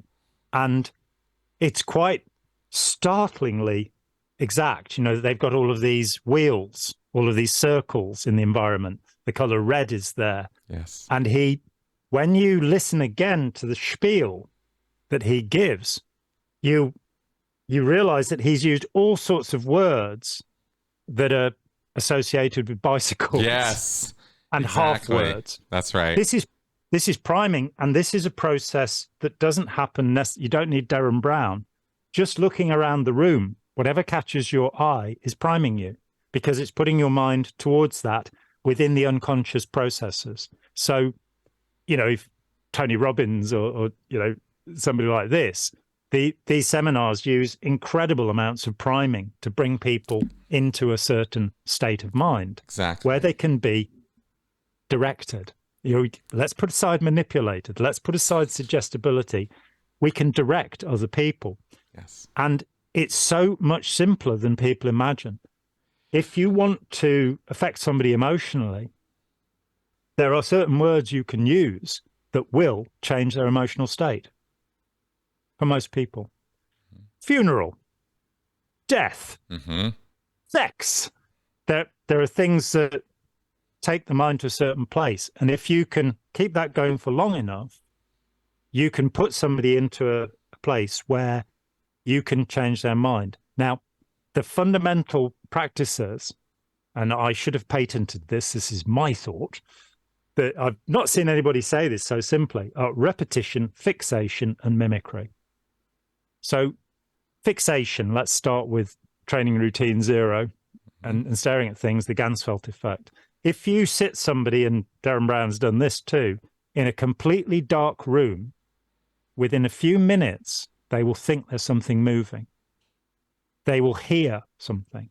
And what's happened, as happens in meditation, mindfulness, TR0, call it what you will, when you stare fixedly at something, there's not enough information coming in from the environment anymore. And so your mind, and I'm using the word mind rather than brain here, boys and girls, your mind will start to turn up the amplification, the sensitivity, and you'll start seeing things. You know, you'll hallucinate. Now, interestingly enough, if we get into the fundamentals of hypnosis, positive and negative hallucination, seeing something that isn't there, not seeing something that is there, is considered to be an altered state, is considered to be a trance state. I'm just going to say it's a state of mind. And it's a state of mind that can be easily induced. Just get somebody to stare at something, sit them in a dark room, and the sensitivity turns up, and you get the feedback from the system itself, because it can't, you know, we can't find anything there. So that's fixation. Repetition. And in Scientology, there's a very interesting one. I mean, he uses what he calls Chinese school, where you just chant things. That's right. And of course, staff members, preferably very loudly, by the way. Yeah. Really add some force and emphasis to it, you know. Staff members get this particularly, you know, in daily musters where you're expected to. Now, this we see in dancing, say the Sufi dancers in Istanbul, the dancing round and round and spinning. Oh, sure. Yeah. The whirling dervishes. The whirling dervishes. So a process originally from Mavlavi, the great Rumi, one of the most brilliant men who ever lived, as far as I'm concerned, the poet Rumi. But it was against Muslim practice where he was, indeed, for the most part in Persia, though he was from Turkey, what is now Turkey. It was the practice that dancing was wrong. And it's been put forward by one commentator, Idris Shah, that he introduced this practice because it made people have to think differently by doing something that violated a rule. But he also knew that by repeating the movement, they would get dizzy. Now, the thing they have on their head when they're dancing, they have a rectangular thing on their heads, that's meant to be their tombstone. That's what they're meditating upon. And they will, by spinning round, they'll induce a state of mind, a different, an altered state of mind. And they will have these astonishing revelations and feelings. They'll have cognitions and very good indicators. If you look at Moroccan drumming, where, you know, and you get the ululation, the going on, you can see people falling into hypnotic states. Oh, yeah. You know, whatever we want to call them, yeah. Trance states, what have you. So is that so different from what we see in Pentecostal religious services, you know, snake dancing and the speaking in the tongues and people literally throwing their bodies around in rapturous, you know, feelings of the spirit and this kind of thing? I think that's a very similar activity where people I think we're into the same thing, that we're dealing with a repetition of movement, of sound. You know, I listen to an enormous amount of music, you know, everything from sort of medieval music right into things that are actually being recorded now, this very minute, because I have a guitar player in the house who's doing that. And I grew up listening to blues rock, you know, things like Cream and Jimi Hendrix, Led Zeppelin, John Mayall, stuff like that. And there's those people, Jimmy Page, Jeff Beck, Eric Clapton, they heard blues. But when they saw live blues, it's not the same as the little 2.5-minute recordings. If you find, say, a James Brown gig, they'll get to this thing where they're just repeating the same phrase over and over again. Sly and the Family Stone, absolutely brilliant.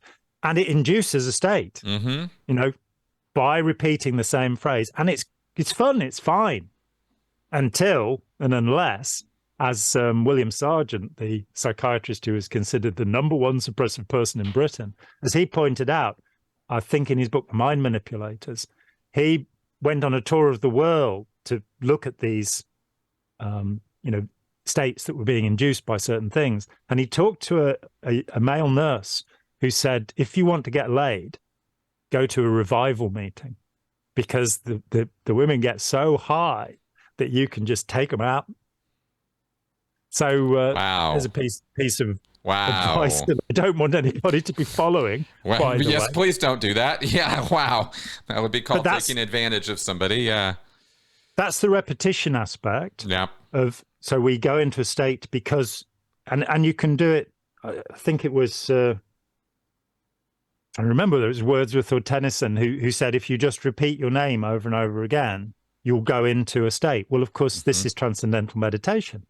You are given the name of a demon or deity, which is a secret, and you repeat it over and over. When Herbert Benson investigated them in the 60s and said to them, well, tell me what your mantras are. And they're not really mantras, they're just single words. Tell me what they are. And they said, oh, no, that's sacred and holy, although we're not a religious practice in any way, because we want to get in the US Army and the schools.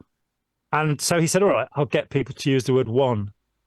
And he found that he got exactly the same responses. And it was the repetition of the word. Now, that's right. The point is that you are inducing a state, and it may well be a bliss state, a euphoric state. You may have very good indicators. And I am not saying that's a bad thing, as long as you know why it's happening. If you think it's because your guru has supernatural powers, then you're wrong. Exactly. And it's the interpretation. This is where, you know, this is key here, right? Is because what we're talking about here is ways of induction, or, you know, that dirty word manipulation, right? Or changing states. But it's not, I'm really glad you just mentioned that, because that's not the dangerous part. The dangerous part is how we interpret that event. Yes. That's the hard part, right? That's the part that people can't get their wits around, is it's not the state. There's nothing wrong with being happy or being high or having a really great experience. People do it with drugs, alcohol, sex, comic books. I mean, anything that's going to get you going. Movies, dancing, drumming, music, exactly. Our whole lives are built around activities that induce these states in us. The problem isn't the state; it's what we think caused the state, what induces the state, what lets the state continue, and chasing after it with the misguided notion that it is my glimpse of heaven, my, you know, whatever the guru has told you. Oh, it's my exteriorization. I'm out of my body. I'm out of my head. Yeah, I'm having this spiritual moment, right? And that's the danger, is the interpretation of the event, you know? Because I wanted to point this one out, just as along the line of what you were talking about earlier, of, you know, how many of us go have an idea, go into pick up our phone or go onto a social media thing. I'm going to go send this tweet. I'm going to go make this post on Facebook. And you go there, and 10 minutes, 15 minutes, 20 minutes later, you're like, I never made that post because I got so distracted by this post, this color, this advertisement, this piece of thing. What is that? Is it any different from what we're talking about? You go in with one state of mind, and within a millisecond, you find yourself uncontrollably unaware of the fact you've entered into another state, and it takes you 20 minutes to realize, wait a minute, I came here to do this, right? Is it any different from what we're talking about? You know, not really. Yeah, it's part of, and I think that's the problem of these discrete kind of altered states, suggestibility, that it is as if there's something special. I'm currently reading a book by Gloria Mark called Attention Span, which is brilliant on this subject. She spent decades studying human attention and not just putting people on computers and having them do little games, which many psychologists do, but doing it, as she says, in the wild. So she'll put heart monitors and things that are inconspicuous and see over a fair period of time. And she's been very interested in interruption of attention and the rabbit holes of the internet, and has some very cogent advice about, getting back your life from the internet and all of that. I would also say that, as with, when I left Scientology, you could talk to people. In Scientology, you can't really ask people much about their experience because they're meant to talk about their case only to their auditor, and they're not meant to have verbal tech and so on and so forth. So I had a standard question probably for the first year after I left, and I talked with hundreds of former members during that time. And the question was, what was it that convinced you? What was the peak experience you had, or the moment of awe, as Yuval would put it? Yeah. What was the peak experience you had that convinced you that this was worth doing? And it was very interesting because almost all of the people I talked with said it was training routine 0. Right. There it is. Some of them said a book 1 Dianetics session, which Hubbard himself called hypnotic when he cancelled it in 1951, because fluttering of the eyelids, all of that stuff. That's right. But then I sort of made a little guess about this quite early on and said, and you wanted to achieve that state again? And they say, yes. And you never did.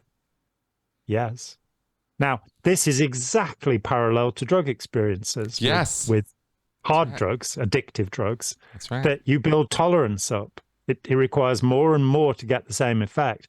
And talking to junkies, and contrary to what Scientology tells people, I've never taken heroin, let alone having been a junkie. I've never, been a junkie of any kind. Other than perhaps studying Scientology. I shouldn't be doing this anymore. Why am I doing this? But I got the idea, well, yes, this is exactly that. You're having to up the dose, and it's no longer satisfying. So it's always the idea, and I got this when I was doing the Class 0 course at St. Hill, that I realized that everybody wanted to sign things off on the check sheet as fast as possible so they could get to the next course. And I realized it especially over the hypnosis and the tone scale, the observation of the obvious. Yes. Hypnosis. Thank you for that new word, Ron. And I realized that was in contradiction to Scientology 8008 in terms of where people are. Everybody's below death, this kind of thing. That there's direct contradiction. And the other 3 students that were working on the same level, my twin and another pair, they just, when I brought it up to them, they'd signed that off already. I got sent to qualifications division because I'm saying this is a contradiction, a double bind indeed. And thankfully back then, they didn't charge you any money. So I just went through the annoyance of them not understanding what I was talking about and went back to the course. But I realized that, it's like the Amazon parcel. I'm finally on this course I so wanted to do. I want to be on the next one. Exactly. That's a junkie. You're going, I want the next hit, the next hit, the next hit. That's right. It's chasing that high, as we call it. And that is absolutely, people can become addicted to. I watched it happen. Even when I was in, I found it a little disturbing. When the one example that was so obvious, even as a Scientologist, I couldn't deny it, was a woman who, every time her needle stopped floating, she was in the organization demanding to get back in session immediately, practically in tears, because she needed that session. Fix. And we were, I was like, holy crap, lady. Like, it was a little scary. I had seen people who were really, into it to get their auditing, but this woman was actually scary, and that's, and unfortunately, that wasn't the only time I've observed that. over the years, you know, and it's this exact phenomena. How could you explain that behavior? I mean, it's absolutely the simplest explanation for what we're talking about. It just checks off all of these boxes. I mean, in Robert Cialdini's Influence, a book that anybody and everybody ought to read, he talks about going to a lecture on transcendental meditation with two presenters, and he took along a professor of logic, and they presented, and then the professor of logic stood up and said, this, and this. And the first presenter tried to answer and went, oh no, handed over to the second one who went, oh yeah, you got a point. And they got completely locked. And then people signed up to do the course. So Cialdini and this other guy, as they left, said, why did you sign up? You know, you heard that they don't know what they're talking about. And the response was, if I'd thought about what you'd said, I wouldn't have signed up. But I'm desperate for some kind of change in my life.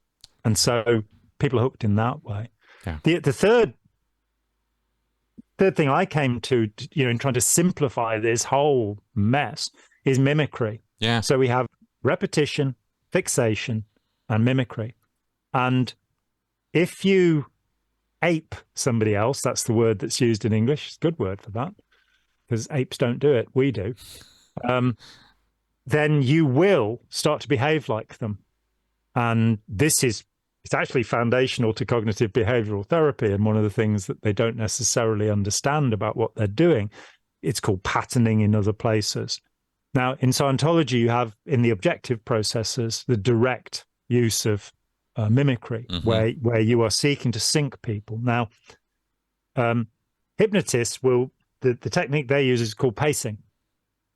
And in therapeutic systems, it's often taught without explaining that it has what could be called a hypnotic basis. And of course, we don't do that in our therapies. In the Dead Poets Society, which is a wonderful movie, there's a scene where Robin Williams has the pupils walking around the courtyard, and he has them do it, and then he points out to them that they've fallen into step with each other. They're marching. But it's a natural process with human beings to mimic and that makes us more susceptible.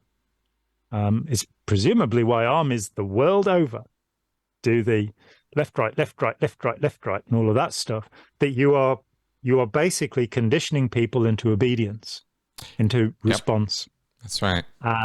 And look at how easy it is to do, because we're kind of built for it. Yeah. And, you know, and it is said that, you know, I made a comment about apes. It's said about the other primates that human beings tend to absolutely mimic an action to learn it. Apes don't. The other apes don't. But they will do something like what the other bonobo, chimp, gorilla, or orangutan did, and they will learn how to do the thing. But we will do it precisely. And that means that we also tend to pass on mistakes. So the famous story, it's told many times, is the woman who cuts the end off a piece of ham, both ends off, before she cooks it. And one of her friends says, why are you doing that? He says, oh, well, my mum does it. So she calls her mum up and she says, why do we cut the ends off the ham? And she says, you know what? Your grandma does it. So she calls the grandma up and says, why did you cut the ends off the ham? She said, well, my baking tray was too small. There's one, Primo Levi, the brilliant Primo Levi. He talks about, he was an industrial chemist, and he arrives at a factory where they're putting this additive into the paint. And he's saying, why are you putting that in? And I go, I don't know, you know, we've been doing it for years. And then he remembered that years before he'd visited this factory and they'd had a batch of paint that had gelled and it needed to be turned to a liquid. And so he said, add this chemical. So they were doing what he'd told them, and they'd completely lost. And I would say that a lot of religions and a lot of political practices, you know, all sorts of groups with human beings, got no idea why they've got a chasuble and a thurible, you know, and whether Jesus would have recognized these words at all, and why. But they're, in fact, repeating the rituals. They're doing it the same way every time. They're doing it exactly. I mean, for the Romans, this was so exact that the 3 days of invocations prior to a major festival, if a priest made a mistake, if there was one word wrong, they had to go back to the beginning and do it all again. Claudius, being a stutterer, decided to abolish that rule, but for some time before him. So the ritual has to be exact, has to be now. Let's move into Scientology and think about that. Auditing commands. They're not questions, they're commands. And they have to be worded exactly the same way. That's right. So the person doing the auditing is actually inducing a state through repetition in their own work. The worst I've ever seen was the man who was held to be the top auditor in the UK, Richard Rees, who had a master's degree from Oxford. He's the man that, well, when Bill Clinton said, I went to Oxford with a Scientologist, it can't be that bad because he was okay. What a heck of a way to reason something, you know. I had dinner with a Nazi once and he was really courteous. So Nazi, you know, not really. Richard Rees was, I'd complained. I was on OT5, 1981, I think it was, 82. And I'd complained that the guy who was auditing me, Mike Austin, couldn't open the window in his room. So the room was, you know, he was OT5, but he couldn't open the window. And his room smelled and it was overheated. And I was sort of, you know, why am I? And rather than showing Mike how to open his window, which actually opened onto the concourse so that anybody outside that window could have heard an OT5 session, you know. Rather than doing that, they assigned me to Richard Rees, who was the Tech Sec UK, the Technical Secretary UK. He was the head of all auditing in the United Kingdom, all Scientology counselling. And this was significant enough that in the morning he had Van Morrison, and in the afternoon he had me. And we were the only two people he was doing. And he really freaked me out because he was completely wooden. There was just no reaction, no emotional connection of any kind, which I think was a consequence of the Rehabilitation Project Force and him having the spirit sucked out of his body. Yeah. Poor man. But seeing this, that you become this robot, that you know, the perfect auditor has all of his or her attention on you, all of it, while looking at the e-meter, the command sheet, and writing down what you say. Well, it's not going to be all of it, I'm reckoning. And that double bind, that lie, then Hubbard was so good at these, you know, the only reason a student gives up a study or becomes confused is the misunderstood word. It says at the beginning of all Scientology books. However, there's also too steep a gradient. There's also absence of mass. There's also suppressive rendition, which I'd say is what Scientology is. But the only reason you give up, well, except for these other reasons, he so frequently, you know, sticks you with one of those sort of things. That's right. The other and final part well, no, not the final part really. If you want to induce a state where you can control somebody, direct them, then the royal road is confusion. I'm so glad you brought this up because I was going to bring this up if you didn't. So yes, please go into this. So Milton Erickson, who was about the only serious practitioner of hypnosis by the 1950s, it had been dismissed as a silly, you know, party trick or something. Yeah, exactly. It was, you know, I think it said that by the mid 1970s, only 2 of the 90 psychology degrees available in the US even mentioned hypnosis. Well, so Erickson just kept on doing what he was doing. He was giving a lecture one day, and there was a professor in the front row who stood up to start railing against what he was saying. And Erickson said, "Why don't you come up to the podium?" And the guy came up, and Erickson put his hand out, and the guy put his hand out, but Erickson kept on moving down and tied the guy's shoelace. He didn't shake hands with him. There's the confusion moment. And in that moment, he said, "You could just go back to your seat and sit quietly till the end of the talk." And the professor turned round, went and sat in his seat. When somebody is confused, they become vulnerable to direction from the outside. let's link that back to cognitive dissonance. Mm-hmm. We reject anything that goes against our beliefs because that will mean we are confused. And when we are confused, we are more easily directed. The problem is with people who are in cognitive dissonance, and we all are to some degree, that believing things that are nonsense, and acting in ways that are irrational and unhelpful, that we're in a state of confusion. And any extreme of emotion, whether it's elation, terror, or rage, makes us more susceptible to direction. So William Sargent in Battle for the Mind says, he's writing in the 50s when it's a bit dangerous to go after Christianity. But he says, so I'm going to talk about the sect I grew up in. I'm a Methodist. And he gives an account from the life of John Wesley, the founder of the Methodists in the 18th century. And he says at his talks, people would quite standardly, he would say, this is what heaven's like. This is what hell's like. Flesh stripping, horrible. And when you're walking home tonight, you could be struck. And if you don't accept Jesus as your Lord and Savior right now, you're going to the nasty place. And people would spin round in the audience and fall to the ground. And the mimicry aspect of this is that usually a particular hypnotic operator, to use L. Ron Hubbard's term, will induce an exact response. Faith healers, again, do this, that people, and for Wesley, it would be this spinning around and falling down.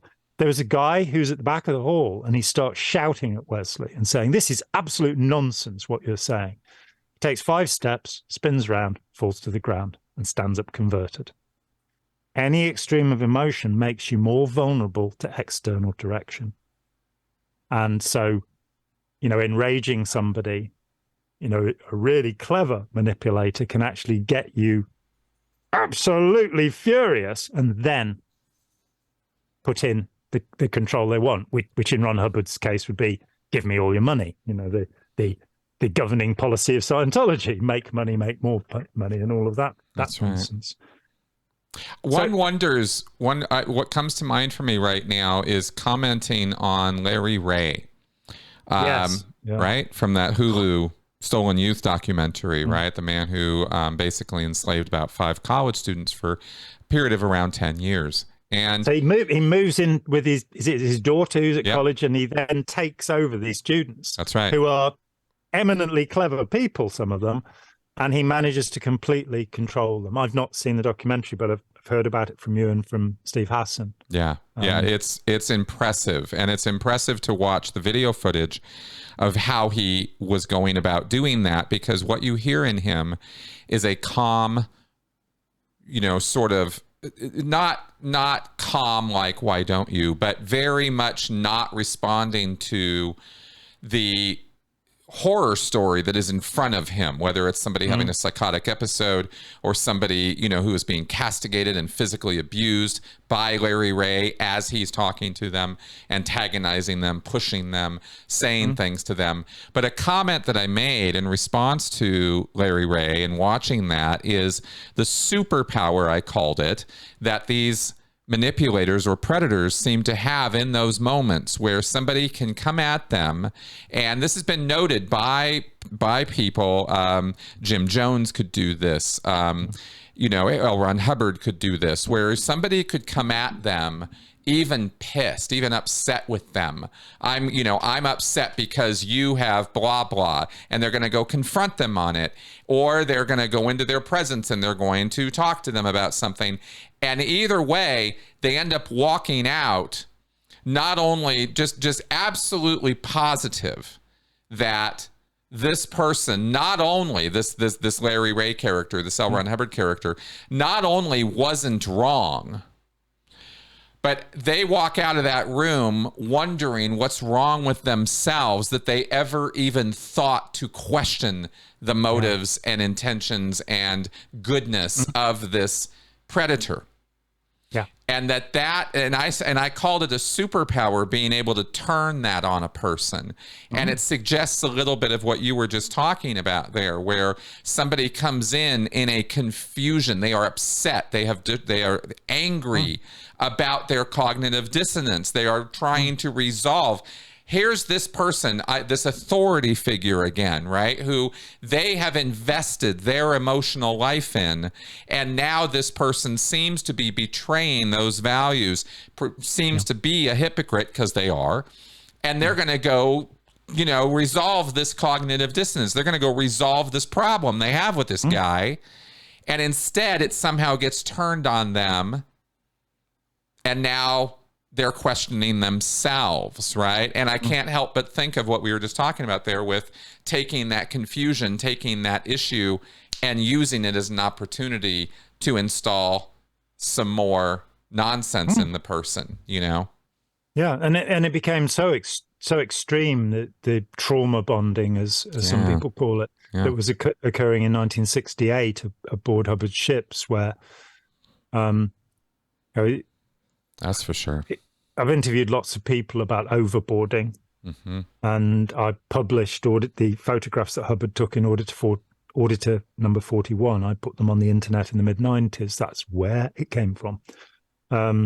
Quite a lot of my library was shared. I mean, the Shrinking World of L. Ron Hubbard, the documentary I got it out of Granada TV's archives.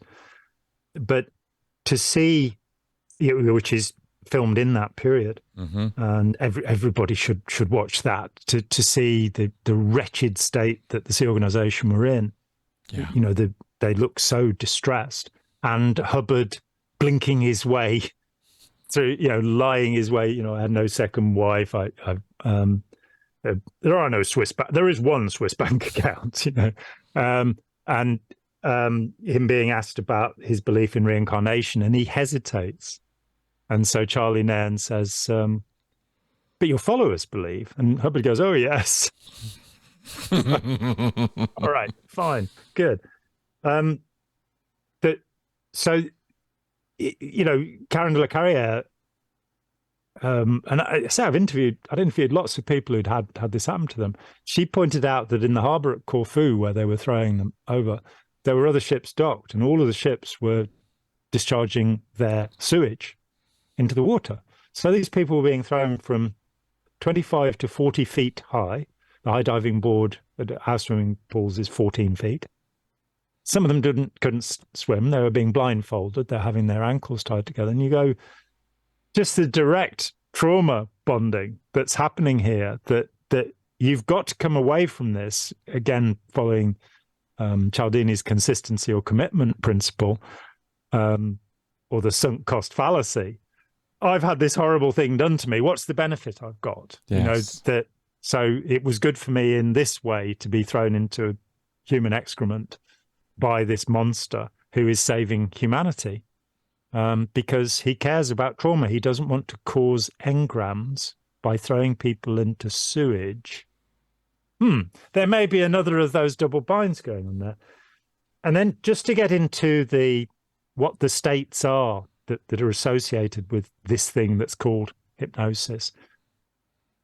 I mentioned positive and negative hallucination, and you talked about the gorilla suit experiment.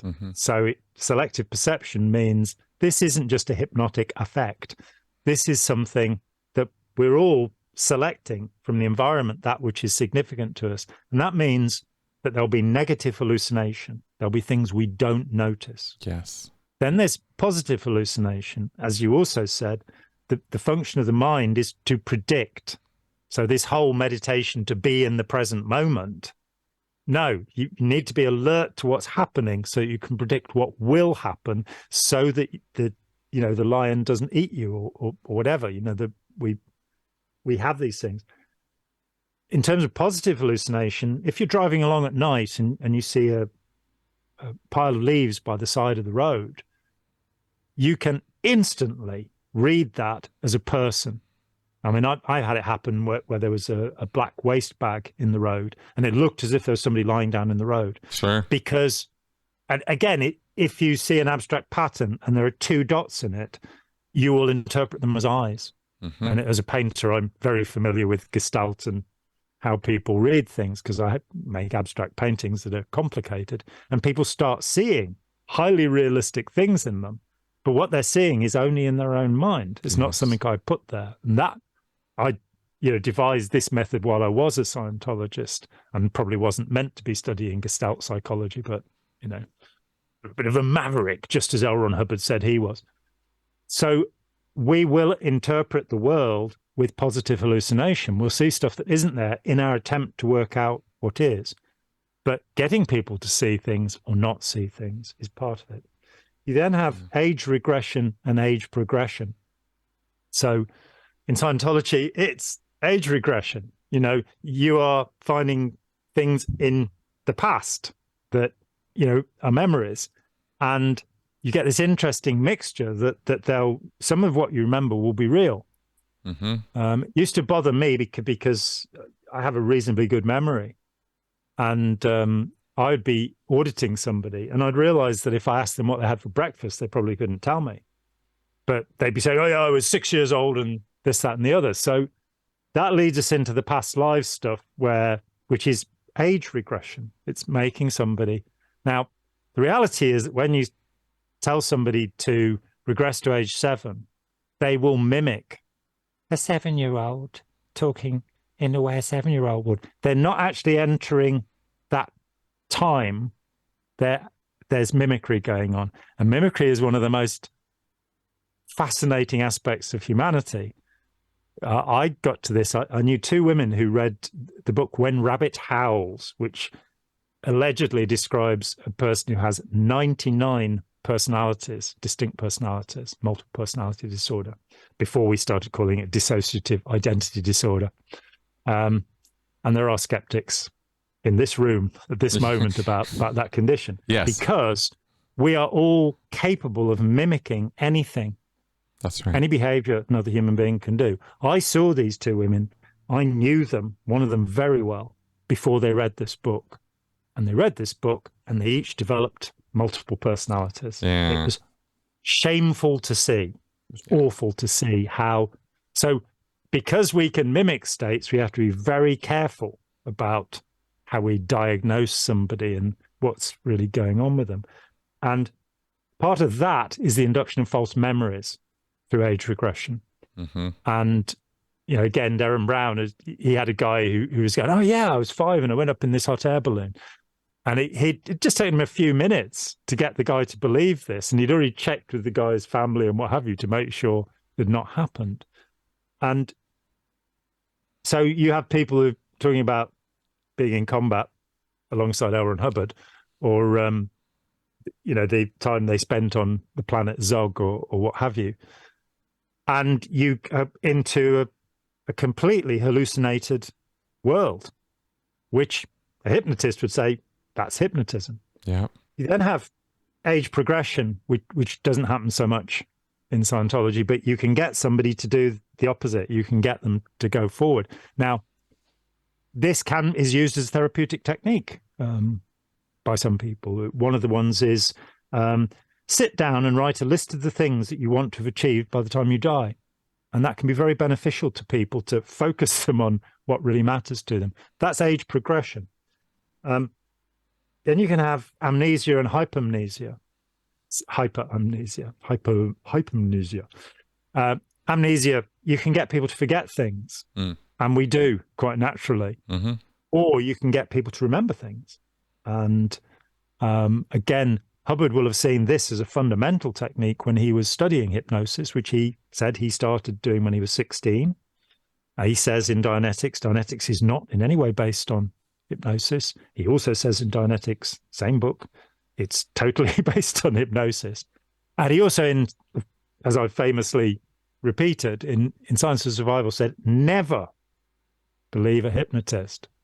I'm underlining the word never. L. Ron Hubbard said never believe a hypnotist, and he said he was a hypnotist. But he will have seen the hypomnesia practiced by hypnotists as therapy, where they're getting people to recover memories. What we now know is that most of these recovered memories will be false. That's right. And often as a result of inadvertent or sometimes verdant suggestion. Right? Advertent. And That's right. that leads us to the final aspect, which is heightened perception. And I remember is it the book of E-meter Essentials or the book of E-meter Drills? I think it's the Drills. And it has the list of pre-clear originations in it. Yes, pre-clear origination sheet, yes. I hadn't looked at that for a very, very long time. The colors in the room are brighter somehow. I wanted to, quote Moo Gum Guy Pan. Some gum wore at somebody in an email about 6 or 7 years ago. So I pulled out this list, not having looked at it since the early 1980s. Yep. And because I have now read so much about hypnosis, and let me explain, I've never practiced or trained as a hypnotist because I was horrified to think that that's what I'd been doing in Scientology. I wanted to know about it so I wouldn't do it. Right. And so I could, I suppose, to some extent, see if it was being done to me, but more really because I didn't want to be manipulating people because I'd been trained for 9 years to manipulate people. Reading that list, you're getting bigger, you're getting smaller, the heightened perception. So what he's saying is these are the things that people will say in auditing sessions, and you're going, they will tell you that they're experiencing hypnotic effects. They're experiencing things that are normally associated with hypnotic conditions. And that's what you can expect as an auditor. He doesn't really explain why or how. And having studied hypnosis his whole adult life, he knows very well what he's saying with those lists. Exactly. Ooh. It's really quite something. Yeah, I was trying to see if I could pull it up here because you have things like, I feel like I have a tight band around my head. These just like these really bizarre sensations and I can't ideas. stop thinking about that cop who blew his whistle at me this morning. That's right. That's right. I keep thinking that's right. Yeah, these really wild statements, and you're just like, where'd they get these things from? Well, these are things people say when they're, being hypnotized. He also says that your misunderstood words will screw you up and get in the way of your learning, but he doesn't explain what Moo Gum Gai Pan means. Exactly. Much less. And you don't think to look it up. No, much less some gum war Sue up. The hell is that? It is a real thing. Yes. Well, yeah, exactly. Okay.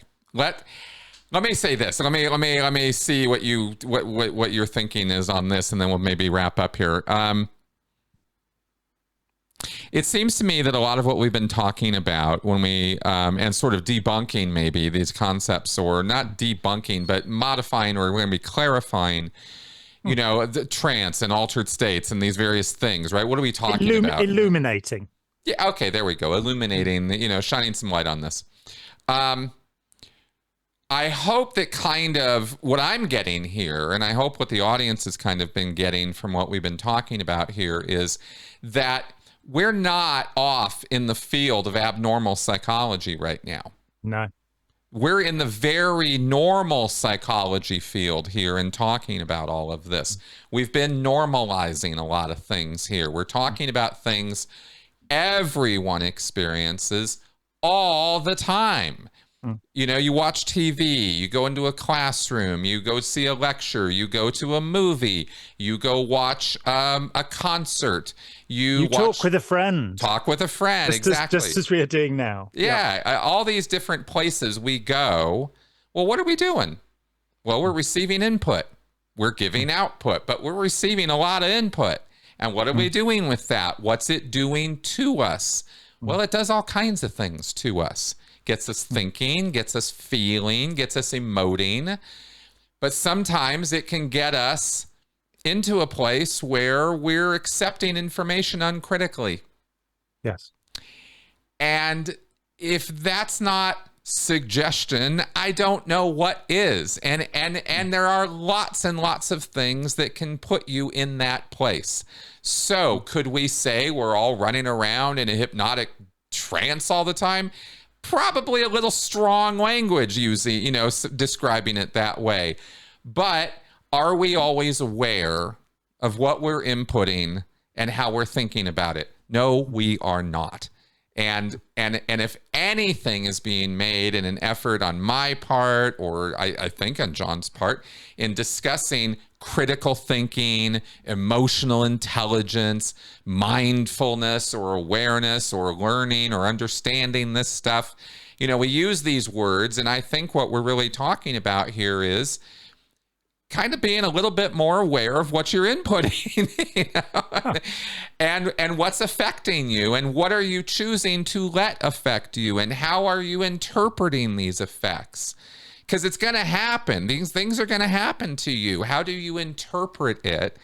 And do you interpret it against a set of standards that's maybe a little, you know, objective, or a bunch of subjective ideas like, you know, this is what Jesus wants from me, or what would Ron do, or, you know, what would the my devil is auditor... suggesting I should listen to music, and music is evil.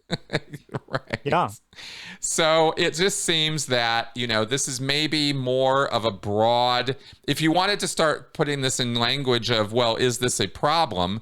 Well, yeah, it is, or it certainly can be made into one, but it might be one that all of us are experiencing from time to time, not just those wacky, stupid cult members. And I think that's kind of the point I wanted to make in drawing this to a close, is this is an us problem. It's not just a cult problem. You know? It's the problem of our world, and I'm very emphatic about this, Yes. that authoritarianism, obedience to authority, unthinking, uncritical obedience to authority is what's got us into this mess. It's why there's a war in Ukraine. And wars in many other places as well, unfortunately. It's why the environment is being devastated, even though it's the 18th century when the first ecological writings are being made. By von Humboldt, who is just an amazing character. He was Darwin's superhero. That was what Darwin was reading on the Beagle, von Humboldt. Von Humboldt pointed out that there were, excuse me, von Humboldt pointed out there were priests in South America who, because they loved turtle eggs so much, were harvesting them all. And he said, this will mean that there won't be any more eggs after a while. And this is in like 1790 or something. So we're at this point now where we're poisoning and devastating the world. We are supporting the Chinese fascist dictatorship so that we can have lots of plastic stuff that we can feed to the dolphins and the fishes. And I mean, in this country, our rivers, particularly in England, actually, it's worse in England than in Wales or Scotland or Northern Ireland. The pollution levels in our rivers are absolutely appalling. We're pouring sewage into... We're doing awful things. We're doing these awful things unthinkingly, uncritically, because we have not yet grown up enough to be able to take responsibility for our actions and rein in the tyrants and manipulators and predators who are allowing this to happen. Because without laws, it's not going to change. And yeah, we're seeing something. But the thought that, you know, Rachel Carson published her book in Silent Spring in 1963, and she was annihilated by the chemical industry and people and she was suggesting that DDT was bad for people and that there was going to be a problem. DDT is still being used in Africa. It's still being used, and it poisons generation after generation. Everything that touches it is contaminated. So we've got, as a species, we're doing awful things. When I was 17 or 18, a friend of mine said, you know, the best thing that could happen for planet Earth is to wipe out all human beings. And it took me a couple of years with that one, kind of going, ooh, you might have a point. And eventually I went, no, it's been messed up so badly that the only species that can save the planet is us. So it's the other way around. I'm a big Greta Thunberg fan myself. I've even written poetry about her. Remarkable woman. But we need to understand the authoritarian relationship before anything else. And that means understanding how we are affected and growing up, you know, just getting past it and doing something wonderful with our lives. which we might as well do rather than. Montaigne wrote this brilliant essay about death, and he wrote brilliant essays about everything, pretty much. But it's 16th century contemporary of Shakespeare, even though he was French, and they are our natural enemies, of course. Well, yeah, Montaigne, they're French. He wrote about death, and he said that he spent his youth worrying about death, and now as a man who was in his 50s and therefore approaching death in normal span of years at that time, he realized what an amount of time he'd wasted, that it wasn't a problem at all. It was absolutely fine. And so getting people to, and so much of what we call religion is worrying about death, as far as I'm concerned. It's not the good stuff in religion, and there's very good stuff in the major religions, in all of them. But getting past that and worrying about the future, being concerned that we will leave something for our children's children's children, rather than devastating the planet, we're not going to do that unless we understand the authoritarian relationship.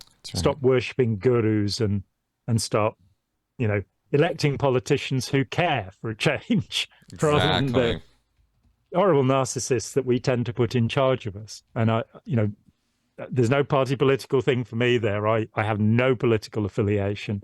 As far as I can see, there are a few politicians who are the best of people, but there are certainly quite a lot of politicians who are the worst of people.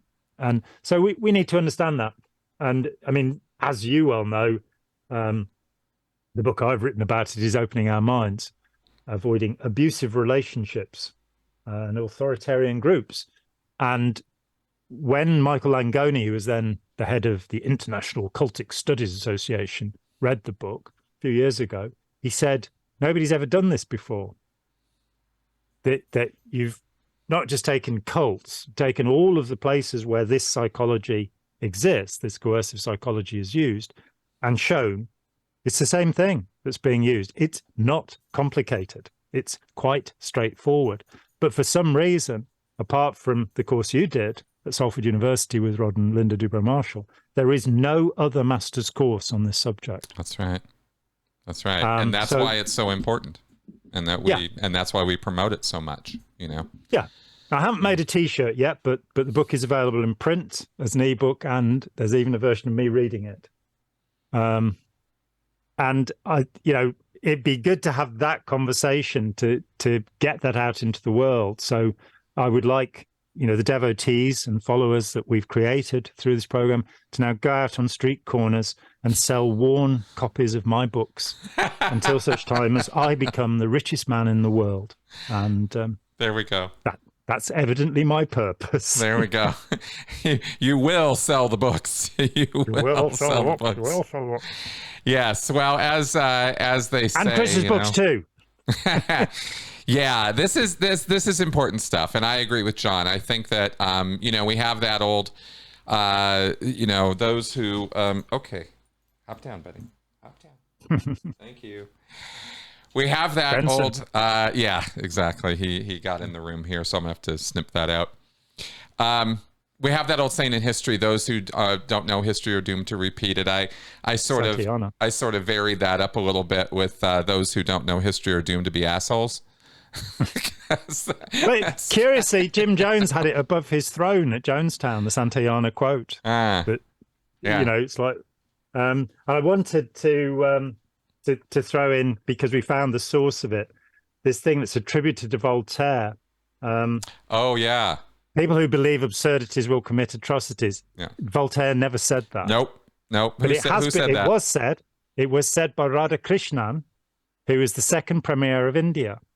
And the thought that a man as brilliant as Radhakrishnan was the premier of India, and that we now have Narendra Modi, who is just, I think, one of the worst people in history, running the largest democracy and showing that people will vote for somebody who believes in massacring Muslims as a part of the project, the so-called pink revolution in India at the moment. But people who believe absurdities will commit atrocities.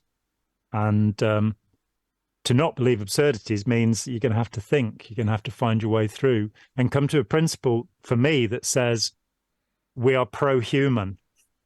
That's right. You know, we are for humanity, and those people that are against any segment of humanity, race, creed, color, nation, any of this thing, they're in the wrong and they have the wrong view. That's right. That's right. I'm telling them. That's the world we've got to create that world. And we're only going to get there if we understand ourselves so that we can overcome our weaknesses, basically. Yeah. And that's what this show is about. That's what we talk about all the time, because we're talking about people out there who are not only not interested in dealing with or solving our problems, but use our problems and use our emotional states and use these problems to control us further and make it worse. To prey upon us and devastate our environment. That's right. These are the true suppressive people, of whom when I got a letter from Richard DeMille, who wrote Science of Survival from Hubbard's notes, and 2 other books as well of Hubbard's, and was the adopted son of Cecil B. DeMille, the great film director, in fact, a blood nephew. But he wrote me a letter. He was also a professor of psychology for a while. He wrote me a letter after reading Let's Sell These People a Piece of Blue Sky, and he was very grateful that I'd observed that L. Ron Hubbard was the archetypal suppressive person. Yes, exactly. He knew him very well. So exactly. Well, there we are. We have exhausted all of our audience now. They're all kind of, will this ever end? It's like listening to the rituals before a Roman 3 days of. Oh. Well, and we are coming to a conclusion. We'll wrap up now. Jon, thank you very much for taking the time. Thank you. It's been great. Yeah, it's always fun. And I hope you guys out there, entertaining, enjoyable, entertaining, informative, and educational. That is the goal here. Thank you very much for coming around and listening to us blabber on. We hope you got something out of this. And I'll see you next week. Yep. Bye. And let us know in the comments. That's right.